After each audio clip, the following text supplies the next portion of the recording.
fuels personal and shared growth. Find those who meet you mind to mind. That's how you keep the flame bright. Affection and intimacy are the heartbeats of connection. True intimacy is more than physical.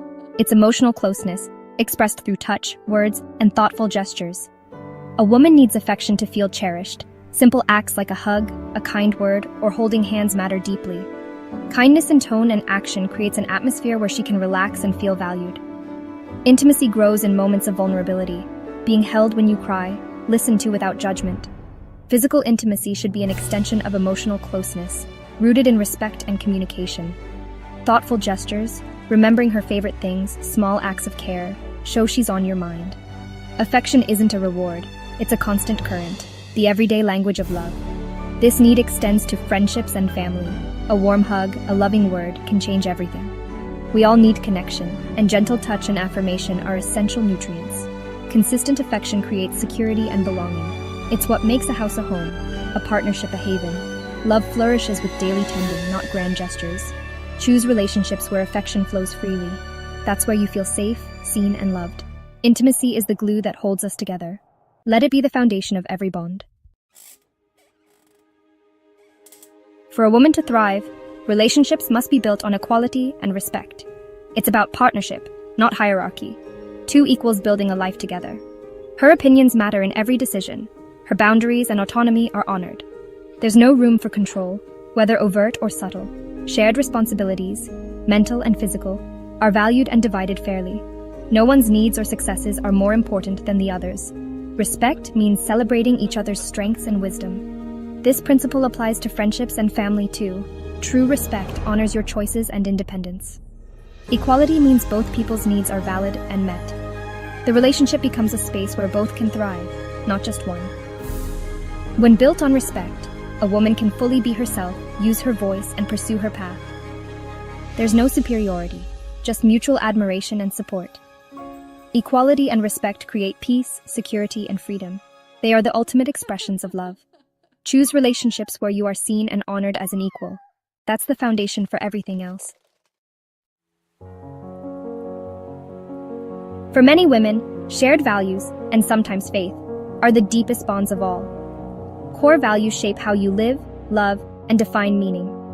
When you share these with a partner or friend, you build on solid ground. Shared values make life's big and small decisions smoother. You're rowing in the same direction. For some, faith is a source of strength and hope, creating a powerful three-way bond. This shared spiritual or moral compass can guide you through life's storms. The key isn't identical beliefs, but a shared sense of purpose and meaning. Misaligned values create friction. Shared ones create peace. Find those who honor what's sacred to you. That's a connection that nourishes your soul. As we close, remember, every woman deserves relationships that nourish, support, and empower her. This isn't a fairy tale, it's your birthright. Take inventory. Where do you feel nourished, and where do you feel depleted? It's not about blame, but clarity. Knowing what you need and believing you're worthy of it. Your well-being matters. Your spirit matters. The most important relationship is the one with yourself. Cultivate safety, support, and respect within. You'll attract relationships that mirror your inner world. Go out and love well. Hey, it's me. And today I want to help you dodge some of the biggest mistakes couples make, especially early on. Let's save you some headaches, some heartache, and maybe even a little embarrassment. All right, let's get straight into it. Here are the first 20 mistakes you really want to avoid as a couple. Number 1, not communicating openly. Seriously, guesswork leads to misfires. Say what you mean and listen up when your partner does too. 2, keeping score. Love isn't a competition. Don't tally up who did what last. 3, ignoring boundaries. Even in love, me time matters. Respect each other's space. 4, avoiding tough conversations. The more you dodge, the bigger the problem grows. 5, assuming your partner can read your mind. Spoiler, they can't. Speak up. 6, letting little things slide until they explode. Address the small stuff early. 7, comparing your relationship to others. Social media is a highlight reel, not real life. 8, neglecting date nights. Routine kills romance, mix things up. 9, not showing appreciation. A simple thank you goes a long way. 10. Holding grudges. Forgive and move forward, or you'll stay stuck. 11. Expecting your partner to change for you. Love them for who they are now. 12. Not supporting each other's dreams. Be the biggest cheerleader in their corner. 13. Letting jealousy take over. Trust is the foundation, don't wreck it with suspicion. 14. Forgetting your own friends and hobbies, you're still your own person. 15. Criticizing in public. Keep it private, keep it respectful. 16. Using the silent treatment. Communication isn't just talking, it's listening and responding too. 17. Making big decisions solo. Teamwork makes the dream work, right? 18. Not apologizing when you're wrong. A little humility can fix a lot. 19. Taking each other for granted. Notice the little things. Say it, mean it. And number 20. Forgetting to laugh together. Humor keeps the spark alive, even on tough days. I know that's a lot to remember, but even catching just a few of these in action could totally transform your relationship. Which one hit you hardest? Drop it in the comments. And don't forget, every couple has challenges, but awareness is the first step to an amazing partnership. If this helped you, hit like and subscribe for more real talk about love and life. See you next time. The journey of a woman's life is a beautiful and complex one. It involves many stages, each with its own joys and challenges. Understanding these stages is important. It helps us appreciate the resilience and strength women show throughout their lives. A woman's life begins with childhood. She then moves through her teenage years, adulthood, and finally, her golden years. Each phase brings new experiences and lessons. Recognizing these stages allows society to offer the support women need at every age. This essay will explore the stages of a woman's life. We will look at common issues they face and how they overcome them. We will also highlight the positive changes that can happen at different times. By understanding these journeys, we can better support women. We can celebrate their successes and help them find strength and success in their lives. Let us explore these stages in more detail. A woman's life starts with girlhood. This is when she learns about the world around her. She plays, explores, and begins to understand her identity. Childhood is a time of innocence and discovery. It sets the foundation for her future. The teenage years are marked by growth and change. A young girl becomes a young woman. She faces new challenges, like finding her self-esteem and managing peer pressure. This stage is crucial for building her confidence and self-worth. Adulthood brings more responsibilities. A woman might pursue higher education or start a career. She may choose to start a family. Balancing work, family, and personal time becomes important. Adulthood is a time of independence and decision-making. The golden years are a time for reflection and wisdom.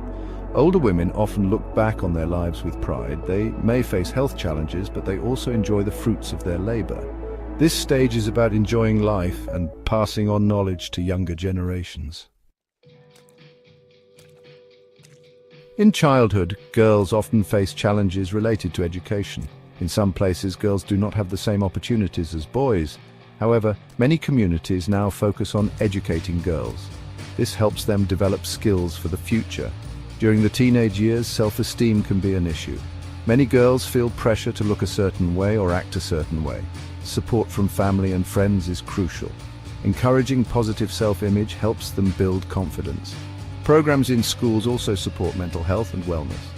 Adulthood brings work and family challenges. Women may struggle to balance these. Many find success by seeking flexible work options. Companies are now offering better work-life balance policies. Women are also supporting each other through networks and groups. In older age, health becomes a focus. Access to healthcare and maintaining a healthy lifestyle are important. Older women often become role models in their communities. They share their experiences to help others. Support from family and friends remains vital. At each stage, women find strength in different ways. In childhood, they embrace learning and curiosity. They are encouraged to dream big. Teenage girls are setting new standards for success. They are leaders in their schools and communities. In adulthood, women are breaking barriers in the workplace. They are starting businesses and leading companies. They are champions for equal opportunities. The support from other women and allies plays a significant role in their achievements. In their golden years, women continue to inspire. They volunteer, mentor, and lead lives full of purpose. Their stories encourage younger generations to pursue their dreams. They show that life can be fulfilling at any age. To women of all ages, know that your journey matters. Each stage brings unique opportunities and experiences. Embrace your strength and seek support when needed. Believe in your ability to make a positive impact. Your life is a testament to resilience and hope. Keep shining brightly. Religion shapes the lives of millions of women around the world, offering not only spiritual guidance, but also influencing countless daily choices and life decisions. For many women, faith is a source of hope and resilience, helping them navigate both joyful and challenging moments. It provides comfort and strength through meaningful rituals, sacred teachings, and the support of close-knit communities. These practices can be a lifeline, especially during times of uncertainty or hardship, offering a sense of peace and belonging. For many, religion is a powerful link to their heritage, connecting them to generations past and future. Traditions are lovingly passed down, strengthening family ties and building a sense of identity within the community. Being part of this lineage can be deeply empowering, inspiring women to take on leadership roles and contribute to their communities in meaningful ways.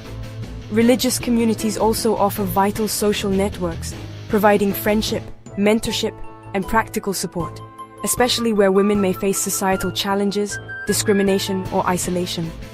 Through shared worship, festivals, and community events, women find a sense of belonging, joy, and the opportunity to reinforce their values and beliefs.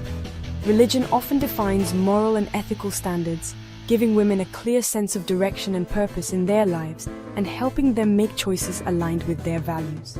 In a rapidly changing world, this guidance serves as a steadfast moral compass, helping women stay grounded, resilient, and connected to something greater than themselves. Across most faiths, women are more religiously affiliated than men. Christianity leads with the highest number of female adherents, spanning Catholicism, Protestantism, and Orthodox branches.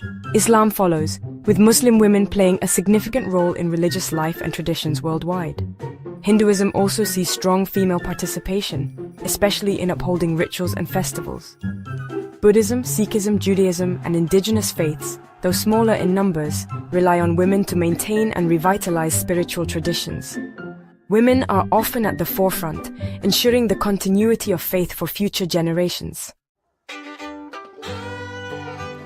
Women's religious choices are shaped by a rich blend of personal desires and communal influences.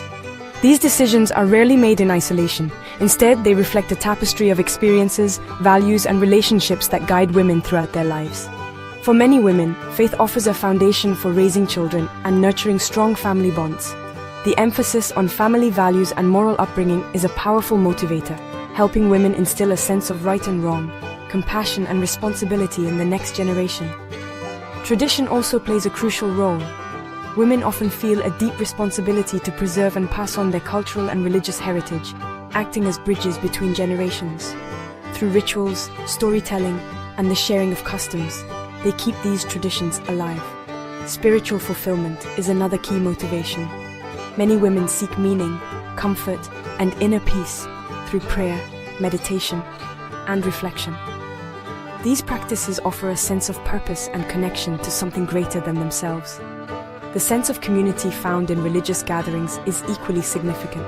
These spaces foster deep friendships, mutual support, and a feeling of belonging, allowing women to connect with others who share their beliefs and values.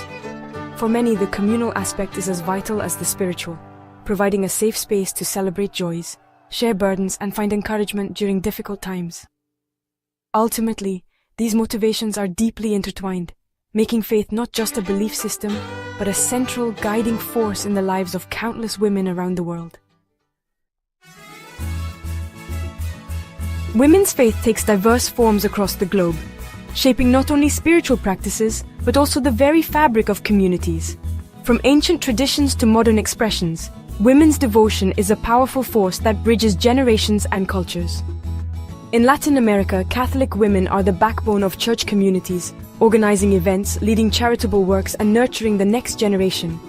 Their dedication is seen in every festival, prayer, and act of service, as they bring people together and keep traditions alive.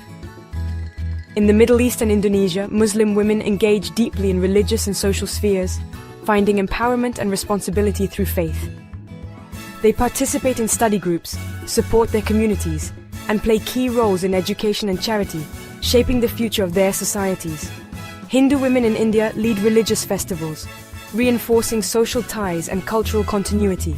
Through rituals, prayers, and vibrant celebrations, they pass down values and stories, ensuring that their heritage thrives in every household and community. Buddhist women in Japan help preserve temple traditions and arts, caring for sacred spaces and teaching younger generations. Their quiet strength and commitment keep centuries-old customs alive, blending spirituality with daily life. In Africa, women in indigenous religions often serve as spiritual leaders and healers, vital to community well-being. Their wisdom and rituals guide families, heal the sick, and maintain harmony, making them pillars of both faith and society. Across cultures, women's faith sustains both spiritual and cultural life, weaving a tapestry of resilience, hope, and unity that enriches the world for generations to come.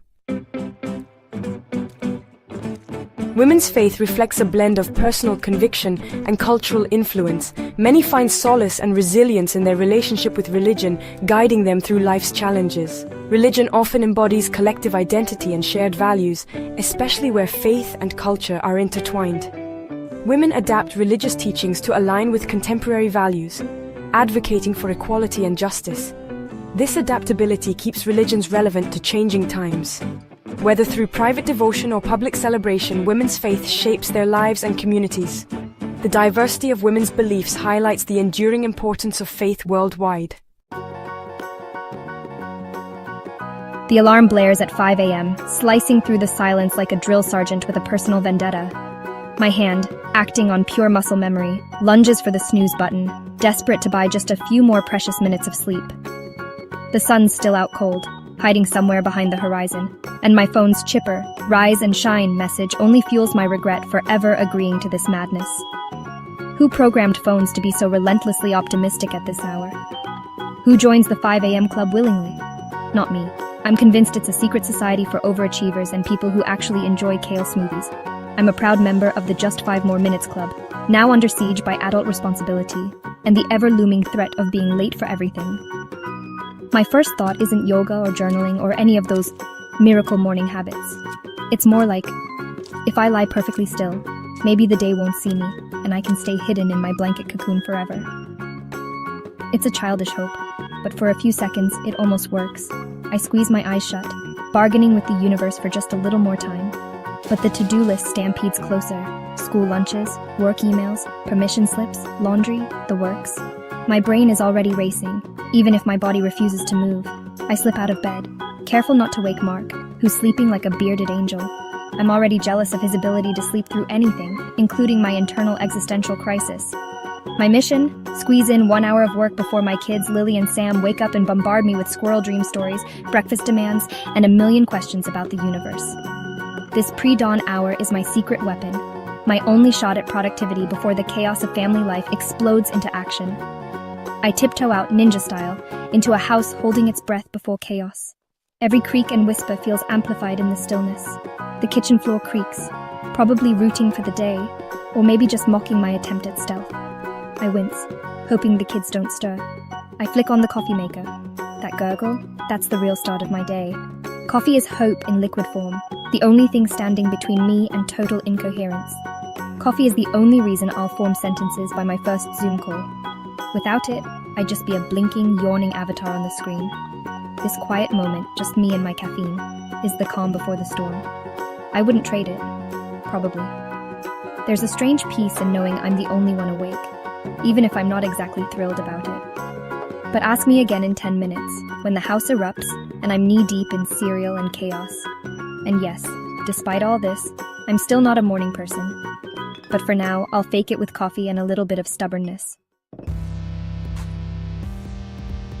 By 7 a.m., the kitchen morphs into mission control, the heart of our home's daily operations. It's the launchpad for Operation Get Everyone Out Alive, and the stakes feel higher than any boardroom meeting. My laptop's open, already taunting me with spreadsheets and unread emails, while I juggle star-shaped sandwiches for Lily and no green stuff for Sam. School books are scattered between lunchboxes, and I'm mentally prepping for my first call. It's like being a short-order cook for tiny, picky food critics who change their minds every 5 minutes. The menu is always evolving, and the reviews are brutally honest. I'm buttering toast, flagging emails, and fielding Lily's 7:15 a.m. question about photosynthesis, with toast and banana props. Multitasking is my superpower, even if my cape is a coffee-stained dish towel. Sam's building a cereal box tower that's one wobble away from disaster, his giggles mixing with the clatter of spoons and the hum of the kettle. Mark strolls in, annoyingly refreshed, and takes over toast duty, quizzing Lily on spelling words while sneaking bites of her crusts. He's my co-pilot in this circus, tag-teaming the chaos with a wink and a smile, making sure no one leaves without breakfast or a hug. Suddenly, the dog barks, the cereal tower collapses, and my laptop pings, reminding me I have a meeting in 10 minutes. The chaos crescendos, and I'm at the center of it all. I stand in the middle of the mess, take a deep breath, and eat a handful of floor cereal, because sometimes breakfast is wherever you find it. Sometimes you just have to embrace the madness, laugh at the mess, and remember these are the moments we'll miss someday, and never waste good carbs. That's a rule I live by, no matter how hectic the morning. The kitchen is sticky, noisy, and beautiful, a living scrapbook of our family's daily adventures. This is family life, messy, loud, and somehow perfect, filled with love, laughter, and a little bit of chaos. Onward to the next crisis, fueled by carbs, coffee, and the beautiful madness of family. My home office is a corner of the dining table, not a Pinterest dream.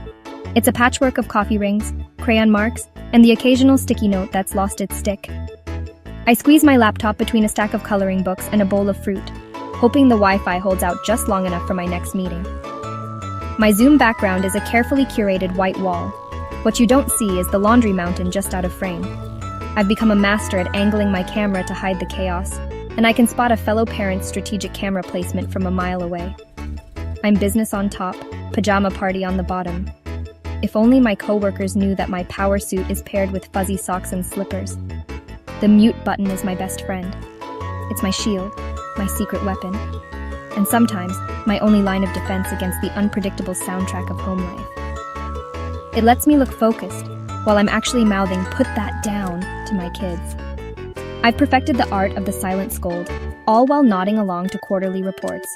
I deserve a promotion for my skills in silent, desperate parenting. If there were medals for multitasking, I'd have a whole trophy shelf by now. Of course, there are disasters, like yelling about toilet paper to my whole team, thinking I was muted. The horror of realizing my private chaos just became public entertainment is unforgettable. My boss just blinked and moved on. Maybe he's seen it all, or maybe he's just grateful it wasn't him this time. I wanted the floor to swallow me, but after a deep breath and a nervous laugh, I kept going. Because what else can you do? But there are wins. Delivering a presentation without a sippy cup flying past, or making it through a meeting without a single interruption. Those moments feel like Olympic victories. Or answering market questions while negotiating with a toddler. I can switch from discussing quarterly growth to negotiating snack time in a heartbeat.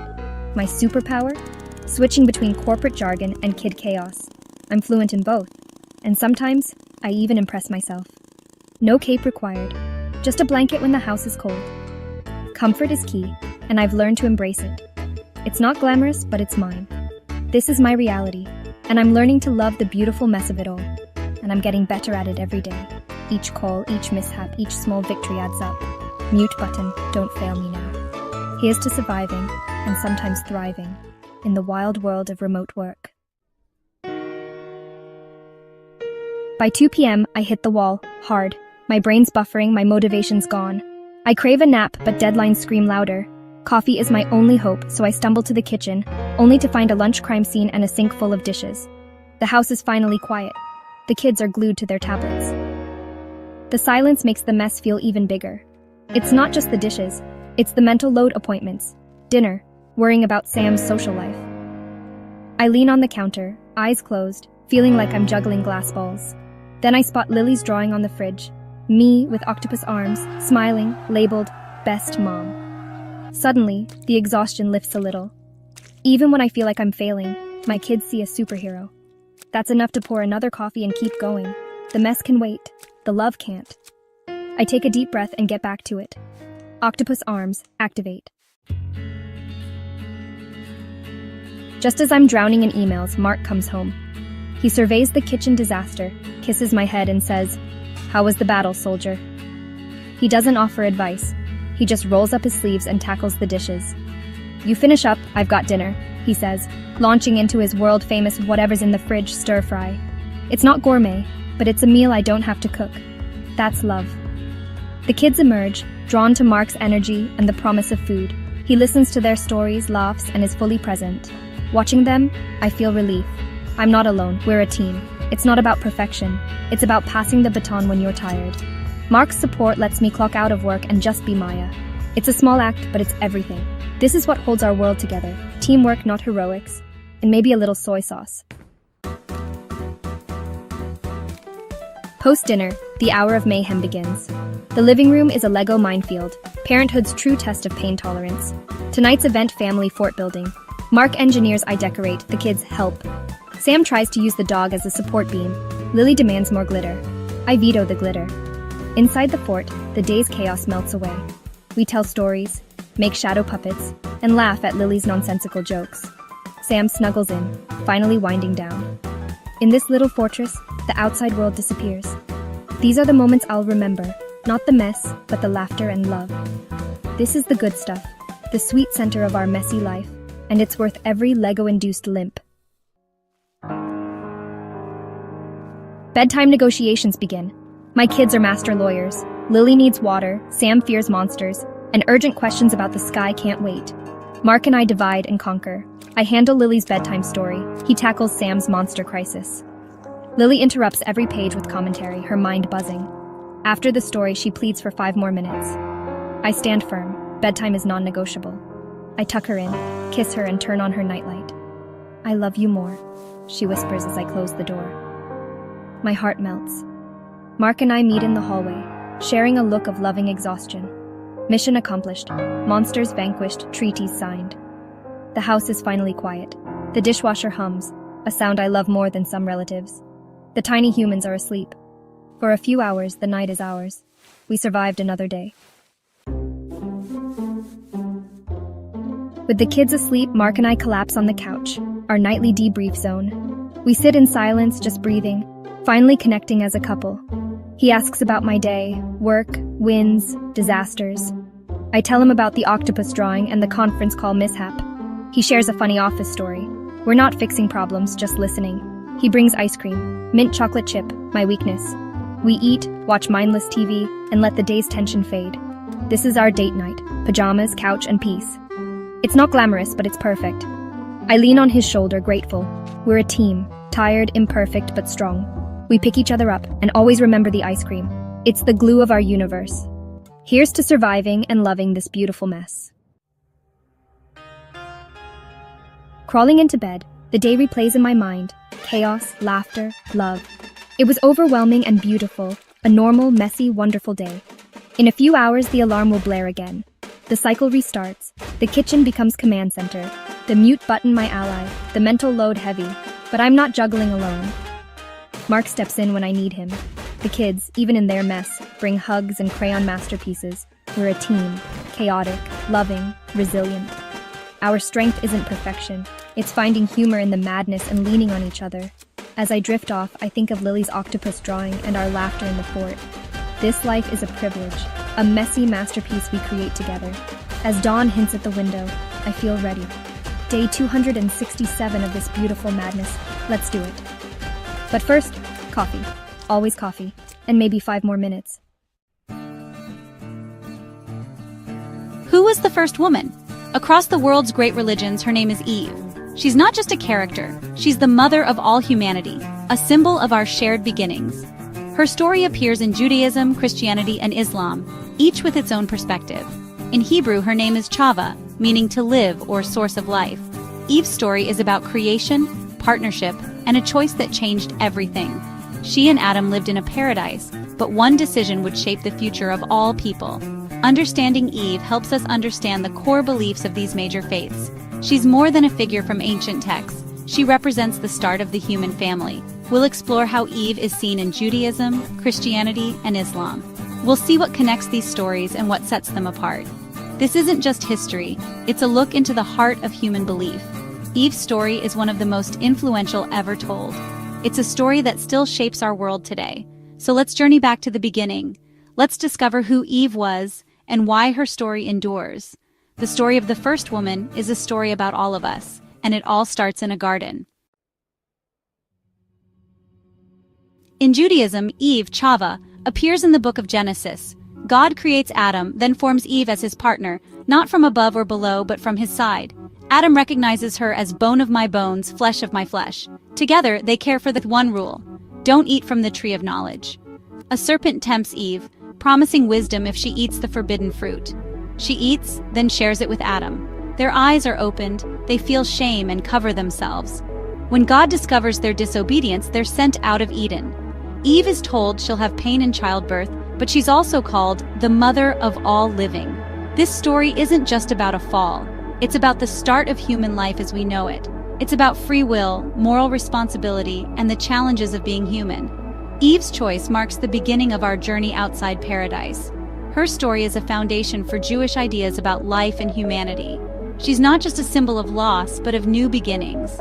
Through Eve, the story of humanity truly begins, and her legacy continues in every generation. Christianity's story of Eve closely follows the Jewish account, but with a crucial difference: the concept of original sin. Eve's act of eating the forbidden fruit is seen as humanity's first disobedience, bringing sin and death into the world.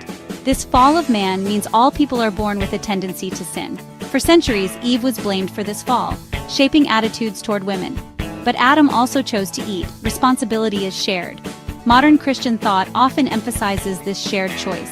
Eve's story isn't just about a mistake, it's the beginning of a story of redemption. Christians believe Jesus, the new Adam, offers a path to restore what was lost. Eve's choice sets the stage for the need for salvation. Her story explains why, in Christian belief, humanity needs a savior. It's the starting point for the entire Christian narrative. In Islam, the first woman is Hawa, Eve in Arabic. Her story is told in the Quran, where she and Adam are created as partners, sharing the same origin.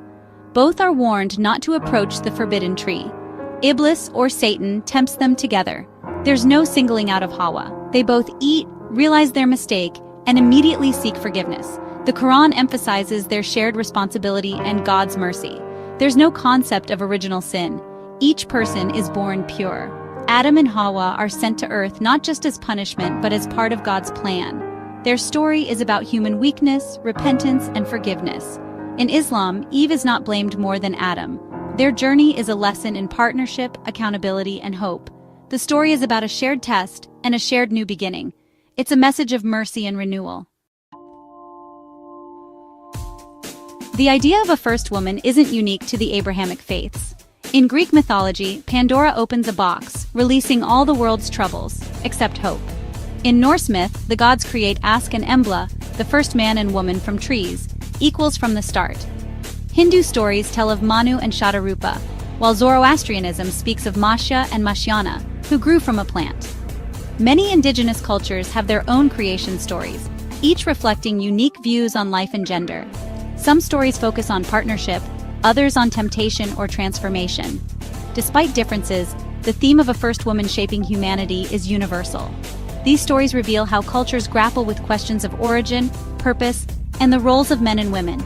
The details change, but the fascination with beginnings remains.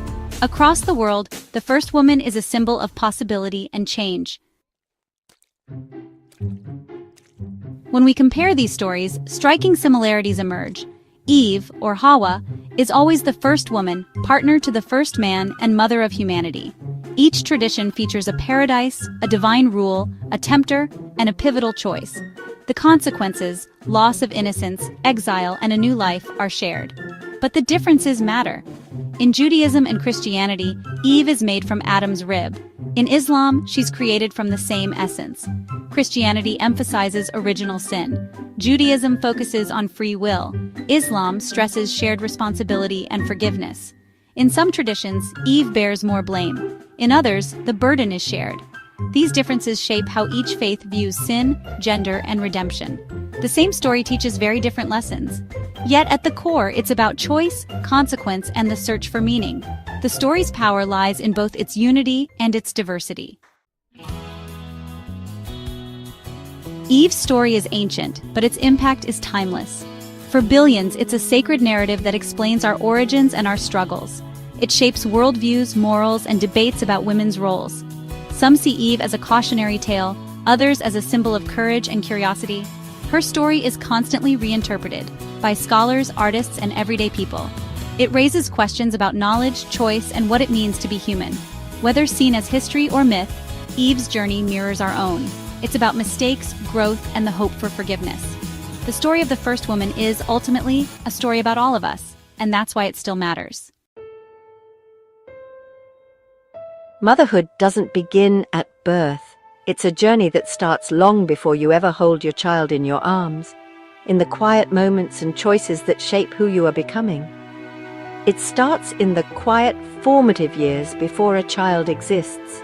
These are the years when you're learning about yourself, discovering your strengths, and gently facing your vulnerabilities.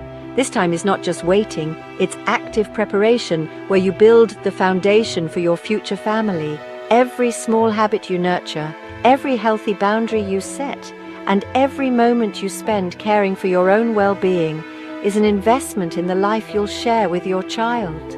Think of it like a gardener preparing the soil before planting a seed, removing weeds, enriching the earth, ensuring the best chance for growth. The more lovingly you tend to your own roots, the stronger your family tree will grow.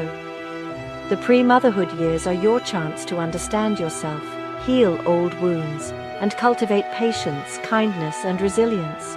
It's a time to practice self-compassion, to forgive yourself for past mistakes, and to learn how to nurture your own needs. Society celebrates the baby shower and birth, but rarely the years of internal work that come first. Yet these unseen efforts are just as important, if not more so, than any celebration or milestone. Building a stable life, learning to manage stress, and developing healthy relationships are the invisible building blocks of peaceful parenting. The friendships you nurture, the passions you pursue, and the support systems you create all become part of the environment your child will one day grow up in. When you use this time wisely, you're not just preparing for a baby, you're preparing to be the calm, confident parent your child deserves. You're creating a home filled with warmth, understanding, and emotional safety. This isn't about perfection, but about becoming more aware and intentional. It's about embracing growth, knowing that every step you take now will echo in your child's life. Early investment in yourself pays off. When parenting challenges arise, you'll have deeper emotional resources to draw from. You'll be able to respond with empathy, patience, and wisdom, even on the toughest days. You'll be better equipped to weather storms, to adapt to the unexpected, and to model resilience for your child, and be the safe harbor your child needs. Your calm presence will be their anchor, your love their shelter. The love and care you show yourself now become the model for the love you'll give your child. By honoring your own needs, you teach your child to honor theirs. This is the legacy of emotional health you can pass down for generations. The work you do now ripples outward, shaping not just your child, but your entire family's future. The journey truly begins long before your child arrives. Every mindful choice, every act of self-love is a step toward the parent you hope to become. Every woman's blueprint for motherhood is shaped by her own life, her childhood, relationships, and values. The way you were parented forms the first draft, but you get to revise it. Your values, honesty, kindness, creativity, become the guiding stars for your future family. Relationships with friends and partners are practice grounds for the connection you'll build with your child. This blueprint isn't fixed. It's a living document you can review and reshape. By consciously engaging with your history and values, you become the architect of your family's future. This thoughtful preparation is a profound act of love. Self-awareness is the foundation of peaceful parenting. Knowing your own feelings and triggers helps you avoid reacting on autopilot. Developing self-awareness is like turning on a light. You see patterns and can change them. Whether through journaling, therapy, or mindfulness, The goal is to manage emotions, not eliminate them. When you know yourself, you're less likely to be hijacked by emotions when your child pushes your buttons. Instead of reacting, you can pause, recognize your feelings, and choose a loving response. This transforms conflict into connection and teaching moments. Self-awareness is a gift that keeps giving. To you and your future child, it's the difference between reacting out of habit and responding with intention. This is the power that shapes your family's emotional climate. Parenthood is an emotional marathon. Preparation is essential. Learn to sit with uncomfortable feelings, express emotions constructively, and fill your own cup. Self-compassion is key. Treat yourself with the kindness you'd offer a friend. Understanding your emotional history helps you break cycles and respond from love, not old pain. Healing before motherhood frees you to parent with clarity and warmth. Build a support system, friends, family, community, before you need it. These relationships become your lifeline during tough times. Emotional preparation creates a secure, nurturing environment for your child. Your heart, schooled in self-compassion and connection, will be ready for the work ahead. This is the groundwork for resilient, loving parenting. Mental preparation for motherhood means gently shifting your mindset from focusing solely on your own needs to intentionally holding space for another person. It's about opening your heart and mind to the lifelong journey of nurturing, guiding, and supporting a child as they grow. Motherhood requires flexibility and the ability to adapt as children grow and change. Every stage brings new challenges and joys, and being mentally prepared means learning to embrace the unexpected with patience and creativity. Let go of perfection. Real parenting is messy and unpredictable. The best moments often come from the chaos, and learning to laugh at the little mishaps can make the journey lighter and more joyful. Educate yourself, but don't get lost in conflicting advice. Use resources as tools, not rules. Remember, every family is unique, and what works for one may not work for another. Trust yourself to find your own way.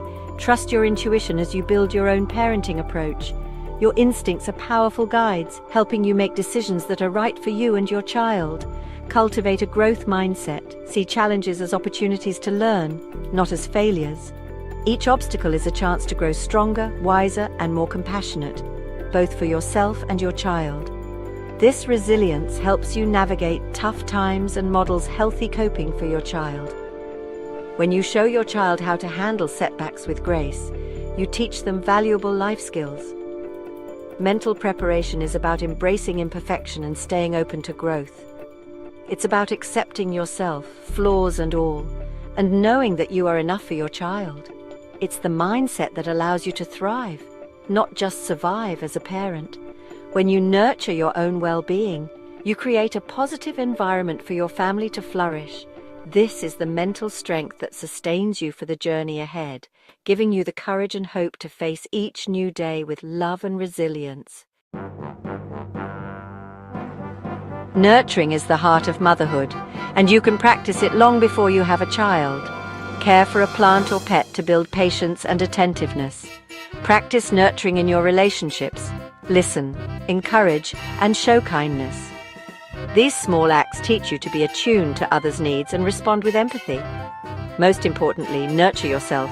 Rest, eat well, and speak kindly to yourself. Self-nurturing fills your well, giving you more to offer your future child. These daily habits build the muscle memory of compassion and care. A mother who cares for herself has more patience and love to give. Small, intentional acts now lay the foundation for loving motherhood. Nurturing starts with you every single day. Building emotional awareness is like assembling a toolkit for your heart. Start by naming your emotions. Just identifying them can reduce their power. Listen to your body's signals.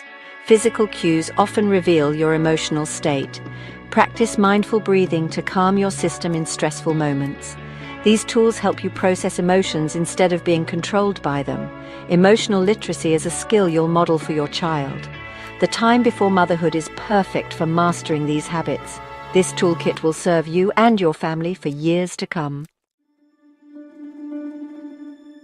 Real women show us the power and beauty of preparing for motherhood early, each on their own unique path. Their stories remind us that the journey to becoming a mother doesn't begin with a positive test. It starts with the choices we make long before. Maria faced anxiety by starting therapy before trying to conceive, learning tools she later used as a calm, steady mum. She journaled her feelings, practiced mindfulness, and built a foundation of emotional resilience that supported her through the ups and downs of early motherhood. Sarah, a busy lawyer, practiced self-care and boundaries before motherhood, making it easier to prioritize family and embrace imperfection. She learned to say no, to rest, and to let go of the pressure to be perfect, skills that helped her stay present and connected with her child. Chloe, unsure about nurturing, volunteered at a daycare to build confidence and practical skills. Through hands-on experience, she discovered her own strengths and learned that nurturing is a skill that can be developed with patience and practice. Each woman identified areas for growth and took small, consistent steps. Whether it was learning new skills, building healthy habits, or simply making time for self-reflection, these efforts added up to real change. Their stories proved the pre-motherhood years a fertile ground for personal development. This is a time to explore, to heal, and to grow into the person you want to be, for yourself and your future family. Proactive growth is the common thread, preparing the soil before planting the seed. Just as a garden flourishes with care and intention, so does the journey to motherhood. Investing in yourself is the most meaningful investment in your future family. The time and energy you put into your own well-being will ripple forward, shaping the lives of those you love. These journeys show that preparation is powerful, practical, and transformative. Every small step taken today lays the groundwork for a brighter, more confident tomorrow. The time before children is never wasted. It's where the real work begins and where the seeds of motherhood are first sown. Motherhood begins in the heart and mind, long before the delivery room. Early preparation is the invisible work that builds self-awareness, resilience, and nurturing capacity. This is the first and most enduring gift a mother gives her family. The benefits ripple outward. A calm, present mother creates a peaceful, secure home. Children raised in this environment learn emotional health by example. Early preparation leads to more joyful, connected parenting and a legacy of love.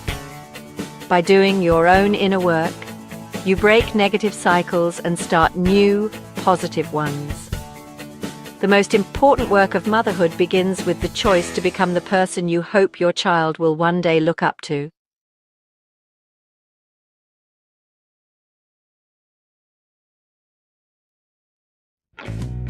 Motherhood is a profound journey, filled with moments of joy, challenge, and transformation. It shapes us in ways we never imagined, teaching us patience, resilience, and unconditional love. But as we navigate this path, it's important to remember that our identities are beautifully complex and multifaceted. We are more than just mothers. We are individuals with dreams, passions, and relationships that extend beyond our children. Our connections with others help define who we are and remind us of the many roles we play in life. Our roles as partners, daughters, sisters, and friends are vital threads in our life's tapestry. Each relationship we nurture adds color and depth to our story, weaving a rich fabric of support and belonging. These connections ground us and enhance our happiness, making us better mothers, partners, and friends. They offer comfort in difficult times and amplify our joy in moments of celebration. Strong social bonds are key to a joyful life. Their nature evolves with motherhood. Friendships may change and family dynamics may shift, but the need for connection remains constant. Partners, friends, and family each play unique roles in our support system. They help us navigate the ups and downs, offering advice, laughter, and a listening ear when we need it most. Neglecting these relationships can lead to isolation and unhappiness, making it harder to cope with the demands of motherhood and life in general. Think of relationships as a garden. Each element is crucial for thriving. Just as a garden needs sunlight, water, and care, our connections need attention and nurturing to flourish. Nurturing all parts of our relational ecosystem is essential for growth. When we invest time and energy into our relationships, we create a strong foundation for ourselves and our families. Prioritizing these connections is not selfish. It's an investment in happiness and well-being. By caring for ourselves and our relationships, we become more present and fulfilled in every aspect of our lives. A fulfilled mother sets a powerful example for her family, showing her children the importance of love, balance, and community. Embrace a well-rounded, joyful life for yourself and your loved ones, knowing that every connection you nurture helps you and your family thrive. Modern motherhood is a relentless juggling act, a whirlwind of responsibilities that never seems to pause. From the moment we wake up, we're pulled in a dozen directions, preparing breakfast, answering emails, soothing a crying baby, and trying to remember if we switched the laundry. We shift between roles, nurturer, teacher, chef, and problem solver, constantly meeting everyone's needs while managing the chaos that fills our homes and minds. Each day is a balancing act, and sometimes it feels like we're barely keeping up. The mental load is immense, often more draining than any physical task. The endless to-do lists, the invisible planning, and the emotional labor can leave us feeling exhausted and unseen. Guilt becomes a constant companion, whether it's about not spending enough time with our kids, missing work deadlines, or simply needing a moment for ourselves. It can make us feel like we're failing, even when we're doing our best. But it's important to recognize that these feelings are common, shared by mothers everywhere, and they're not a true reflection of our efforts or our love. Motherhood can strain even the strongest relationships. Communication and understanding are key to navigating these challenges together, and it's okay to ask for help or lean on your support system. Friendships may drift, and romantic sparks can dim amidst the daily chaos, but these changes are part of the journey, not a sign of failure. Acknowledge these struggles as normal, not a sign of weakness. Every mother faces moments of doubt and overwhelm, but these do not define us. We are not alone on this path. Self-awareness, compassion, and inner strength guide us through the toughest days, reminding us that we are resilient and capable. Embrace the beautiful chaos, celebrate the small victories, and find balance in the journey of motherhood, one imperfect, extraordinary day at a time. Navigating motherhood's chaos requires practical strategies. It's about finding a balance that works for you and your family. Scheduling creates freedom, allowing control over your day. By planning ahead, you can ensure that all important tasks are covered. Use a shared calendar to prioritize relationships and personal time. This helps everyone stay on the same page and reduces misunderstandings. Delegation is a superpower. Let others help lighten your load. Sharing responsibilities teaches children valuable life skills and fosters teamwork. Set clear boundaries to protect your time and energy. This ensures you have moments to recharge and focus on what truly matters. Embrace small moments of connection for a fulfilling life. These little interactions build strong, lasting bonds. Put your phone away during dinner for real conversations. This simple act can make mealtime a cherished family tradition. Send a quick text to a friend to show you care. Maintaining friendships is essential for your well-being and happiness. Spend focused time with your child, free from distractions. This quality time is crucial for their development and your relationship. These small acts enrich your relationships and life. They create a foundation of love and trust that lasts a lifetime. Find your rhythm in the dance of motherhood. Embrace the joy and challenges, and create a harmonious life. Mastering communication is key to finding balance. People aren't mind readers. Clear communication is essential. Use I statements to invite collaboration, not accusation. Be specific about your needs for effective support. Asking for help is a sign of strength, not weakness. Create a culture of mutual support with friends and family. Communicate your needs for connection to nurture relationships. Tell friends you miss them and plan time together. Let your partner know you crave meaningful time together. Words build bridges, bringing people closer. Motherhood teaches us to give, but self-care is vital. You can't pour from an empty cup. Self-care refills you. A fulfilled mother is more patient and loving. Self-care doesn't require extravagance. Find small joys daily. Prioritize physical health for emotional well-being. Sleep, nourishment, and movement are foundational. Embrace imperfection and pursue personal passions. Let go of the pressure to be perfect. Be good enough. This mindset shift is the greatest act of self-care. Joy in all relationships, including with yourself, creates happiness. This happiness radiates, filling your home with warmth and connection. Once, in a small village nestled between green hills, there lived a girl named Aisha. Every morning she watched the boys walk to school with their books. Their laughter sounded like a song she could not sing. Aisha's world was her home, and the small market where she helped her mother. She dreamed of learning to read the words on the shop signs. She wished she could write her own name. Her heart ached for knowledge, a world she could only see from a distance. She believed that a pencil and a book held a special kind of magic, a power that could change everything for a girl like her. One day, a new teacher came to the village. The teacher, a kind woman with a warm smile, decided to open the school doors for everyone, including the girls. Aisha's father was hesitant at first, worried about old traditions. But her mother saw the fire in Aisha's eyes and convinced him. The next morning, with a worn-out notebook in her hand and her heart beating like a drum, Aisha walked to school. She took her first step on a long road. It was a step not just for her, but for all the girls who would follow her path, each one a promise of a brighter future.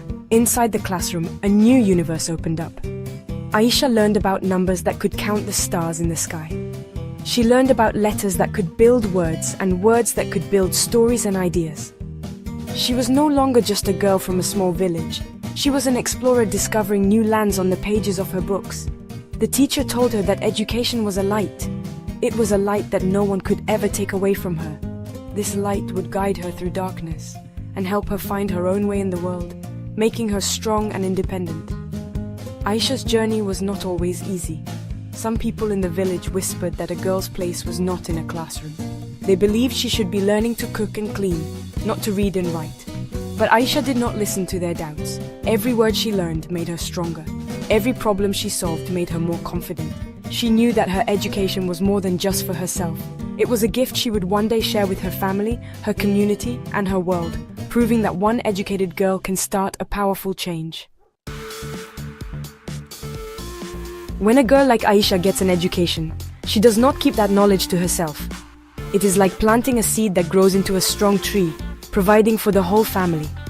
An educated woman can understand how to manage money better. She can read contracts, understand interest rates, and make smart financial decisions for her household. This means the family's small income can be stretched further. It can be used to buy more nutritious food, improve their home, or save for the future.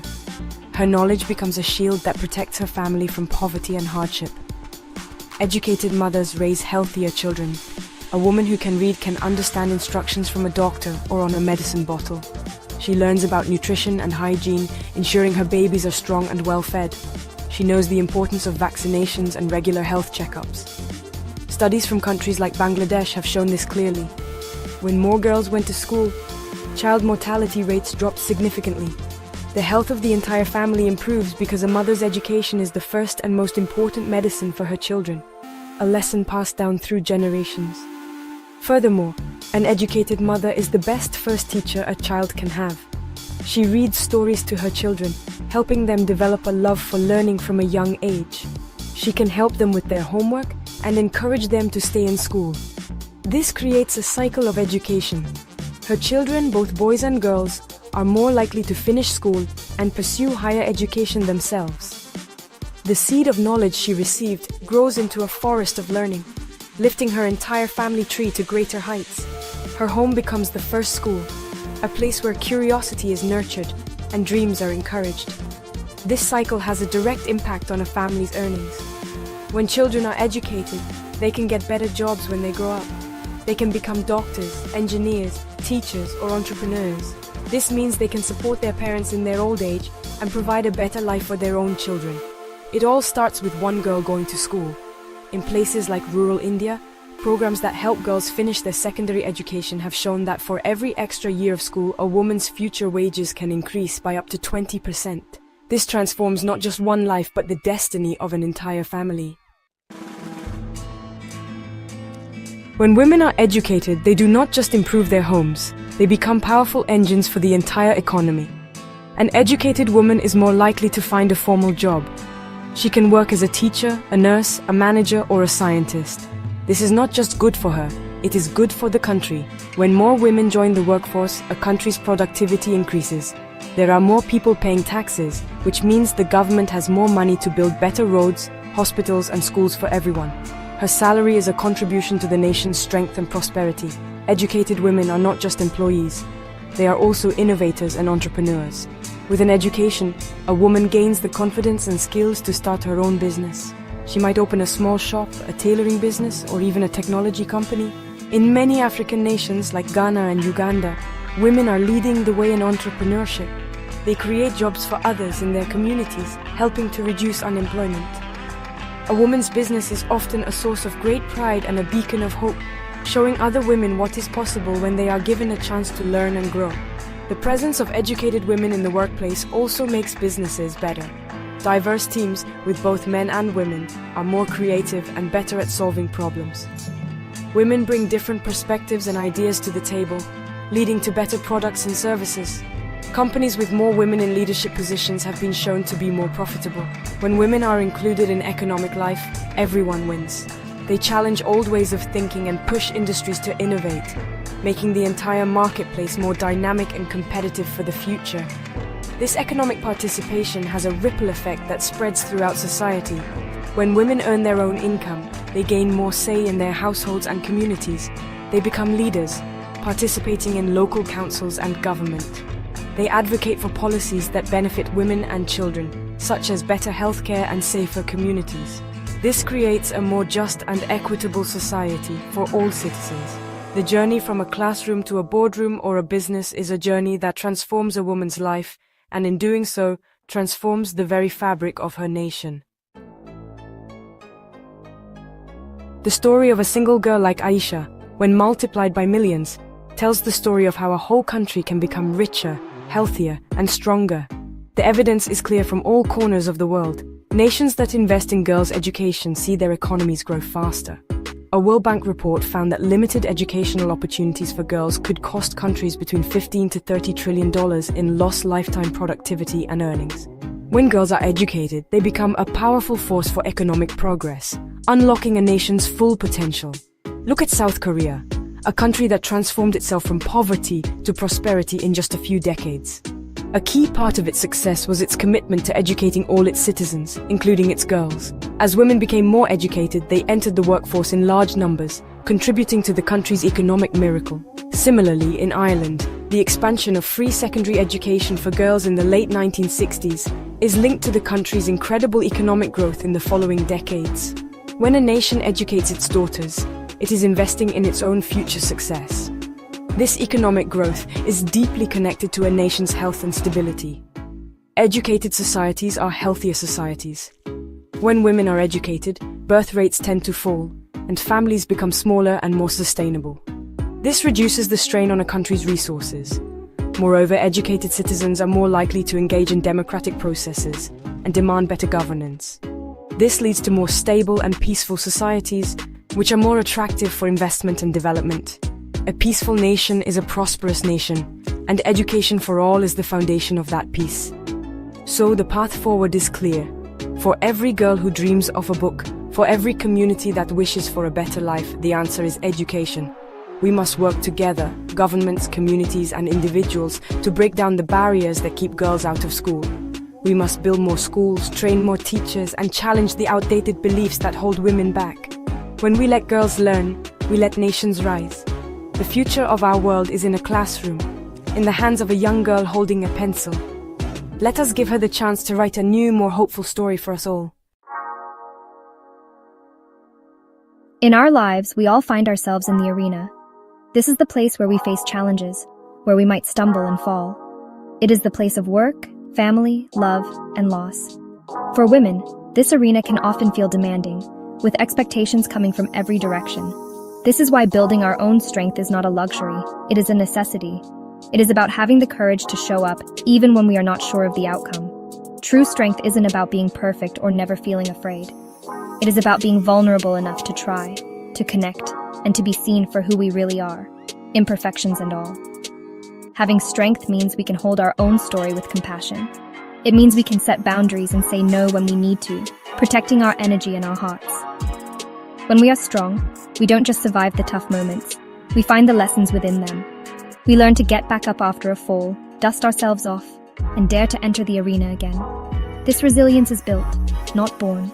It comes from the small, consistent choices we make every single day. It's the quiet practice of choosing courage over comfort, of choosing what is right over what is easy, fast, or fun. This journey towards strength is deeply personal. It's about building a foundation within ourselves that can withstand the pressures of the outside world. Think of it like building a home for your spirit. You need a strong frame and a solid roof to feel safe and secure. Mental and physical strength are the materials we use to build that home. When we feel strong in our bodies, we carry ourselves differently. When we feel strong in our minds, we can navigate the complexities of our emotions and relationships with greater clarity and grace. It is a powerful combination. So why does this matter so much?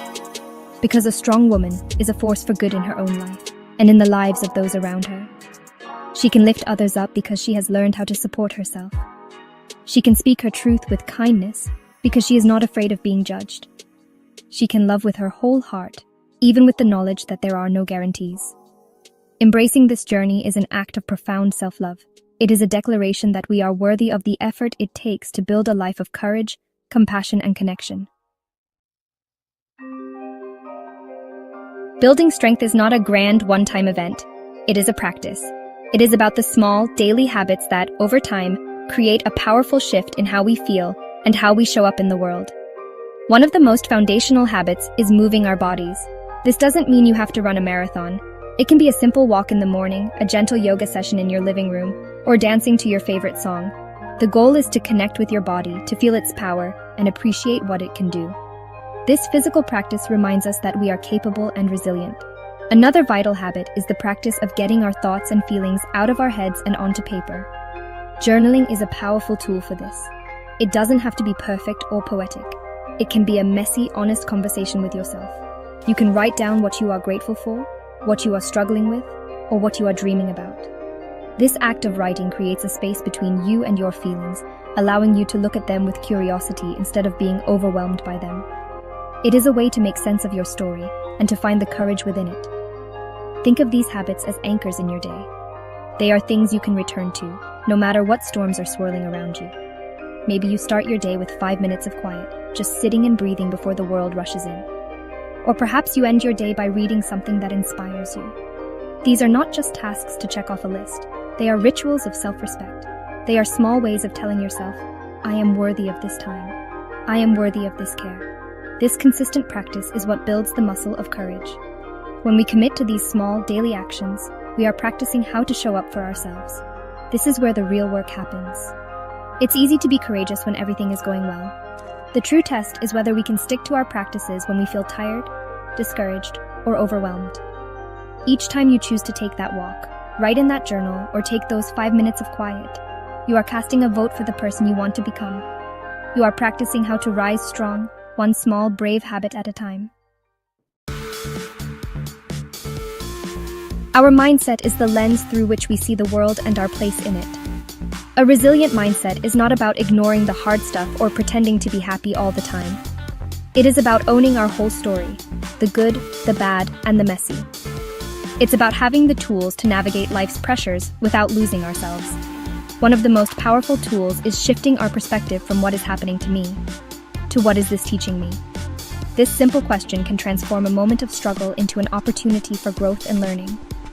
Positive self-talk is another essential tool, but it has to be grounded in reality. It's not about telling yourself, I'm perfect. It's about speaking to yourself with the same compassion you would offer a dear friend. When you make a mistake, instead of saying, I'm such a failure, you can try, that was a hard moment and I did the best I could. What can I do differently next time?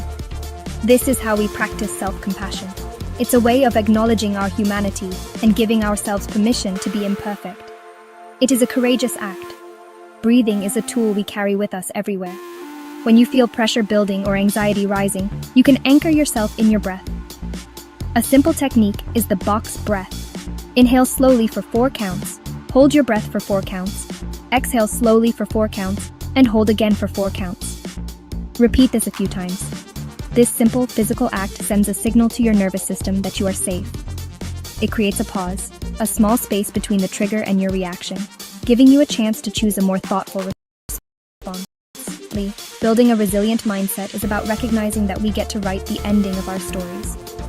Shame and fear want to convince us that our struggles define us. But courage and vulnerability allow us to say, yes, this is part of my story, but it is not the whole story. We can choose to believe in our own worthiness. We can choose to believe that we are brave enough for this life.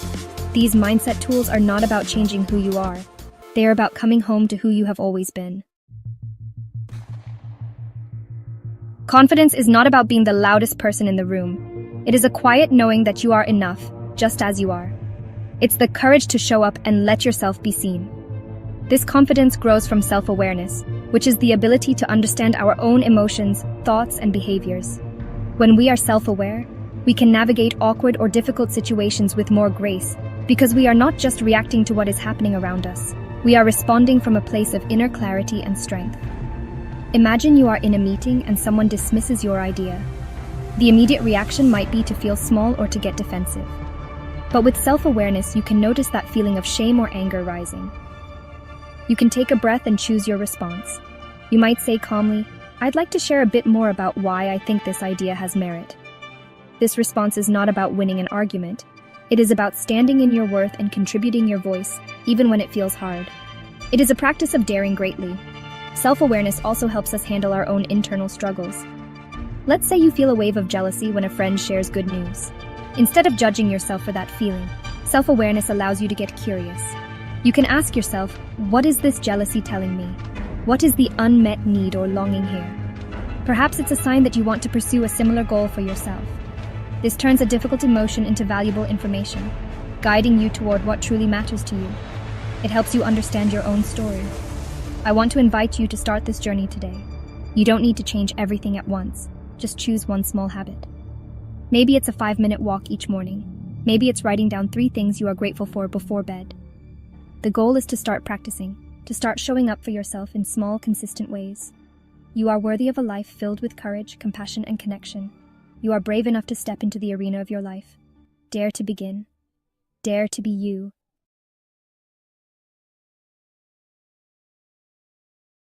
Here's a detailed breakdown of barriers to women's education, focusing on child marriage, poverty, gender bias, lack of access, and traditional norms across cultural, social, and economic dimensions.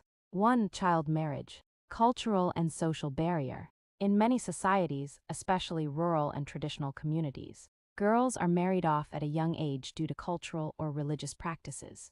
Once married, girls are expected to manage households and bear children, ending their education prematurely. Child marriage is often seen as a way to protect family honor or reduce economic burden. Impact on education. Early marriage often leads to dropping out of school. Married girls face limited mobility, time constraints, and domestic responsibilities. Educational aspirations are viewed as unnecessary or secondary. 2. Poverty. Economic barrier. Poor families often prioritize boys' education over girls, assuming boys will become future breadwinners. Girls may be kept home to work, fetch water, care for siblings, or help with family businesses.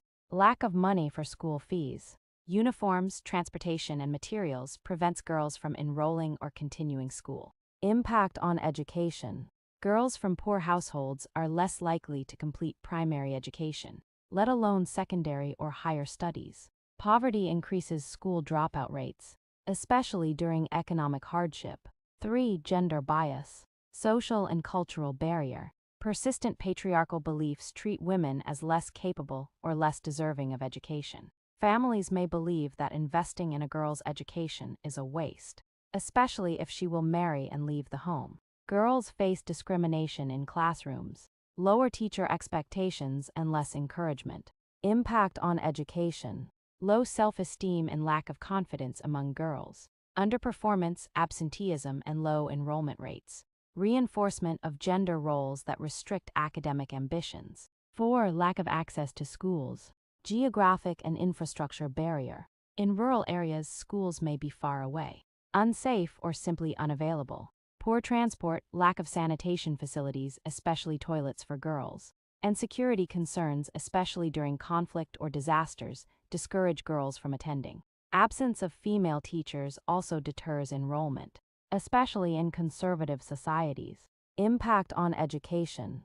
Girls are discouraged or prevented from attending school due to safety and hygiene concerns. High rates of absenteeism, especially during menstruation. Limited access to quality education and role models. 5. Cultural and traditional norms. Cultural barrier. Societal beliefs that a woman's role is to marry and serve the family led to undervaluing education. Traditions may restrict girls from traveling alone, speaking in public, or engaging in mixed-gender environments. Cultural expectations around modesty and obedience suppress curiosity and independent thinking. Impact on education. Cultural pressure to conform leads to early school dropouts. Girls are taught to prioritize family and marriage over personal growth or learning. In extreme cases, education is forbidden for girls due to extremist ideologies or misinterpretations of religion. Conclusion. Women's education is not just hindered by economic reasons, but by deeply rooted cultural and social systems that view girls as less worthy of academic investment. Tackling these challenges requires community awareness programs, government policies protecting girls' rights, financial support and scholarships, school safety, hygiene, and infrastructure improvements, changing mindsets through education and media. It's a wonderful thing to watch a child grow. Every day, they learn something new, see the world in a different way, and become more and more themselves. Understanding how children grow is one of the most important things we can do as grown-ups. It helps us know what to expect and how we can best help them on their journey. And honestly, it's not just about getting bigger and taller. It's about growing on the inside too. Their feelings, their thoughts, and their ideas are all growing, just like their bodies. Knowing about these changes helps us be more patient and loving. Each stage of growing is like a new chapter in a beautiful story. From the very first day a baby comes into the world to the time they become a young adult, so many amazing things happen. Each stage has its own special joys and its own special challenges. When we understand this, we can offer the right kind of support at the right time. We can celebrate their successes and comfort them when things are hard. It's a way of saying, I care about you, and I want to help you be the very best you that you can be. This understanding is a gift we can give to our lives. The journey of growth is a continuous path, with each step leading to the next. What a child learns as a baby helps them as a toddler, and what they learn as a toddler helps them as a preschooler. It's all connected like a long, winding road. As grown-ups, we are their trusted guides on this road. We can help them feel safe and loved, which gives them the courage to explore and to learn. We can provide the simple things they need, like a listening ear, a gentle hand, and the time to just be together. These are the things that help a child grow strong in mind and heart. So let's take a look at this incredible journey together. It's a journey filled with discovery, with feelings, and with the magic of becoming. By looking closely at each stage, we can appreciate the miracle of growth even more. We can see how a tiny, helpless baby slowly but surely grows into a person with their own dreams and ideas. It's a reminder that every person is unique and that every stage of life is precious. Knowing about this journey helps us to be the caring and helpful neighbors that every child deserves to have in their neighborhood. When a baby first arrives, they are so new to everything. This first stage, called infancy, is all about discovery through the senses. They learn about the world by seeing, hearing, touching, and tasting. A baby's smile is one of the first ways they communicate their feelings of happiness and comfort. They depend completely on their caregivers for everything, for food, for warmth, and for love. Cuddling a baby and talking to them in a soft voice helps them feel safe and secure. This feeling of safety is the foundation for all the learning that is to come in their life. As babies grow into toddlers, usually between the ages of 1 and 3, they start to explore the world on their own 2 feet. This is a time of great change and excitement. They learn to walk, to run, and to climb, which is a big step toward independence. They also begin to say their first words, putting names to the things they see around them. A toddler might point to a dog and say doggy, which is a huge accomplishment. They are learning that words have power and can be used to share their thoughts with others, which is a truly magical discovery for them. During the toddler years, children also start to understand that they are their own person, separate from their parents. This can sometimes lead to big feelings that are hard for them to manage.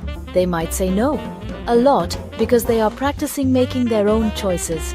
It's not because they are trying to be difficult, it's because they are learning about who they are. It's our job as grown-ups to give them simple, safe choices and to help them learn words for their feelings like mad or sad. This helps them feel understood and respected.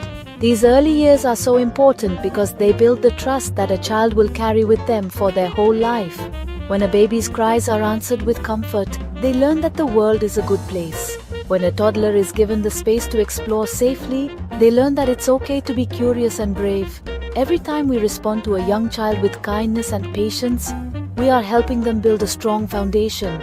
We are telling them, you are important and your feelings matter to me. That is one of the greatest gifts we can ever give.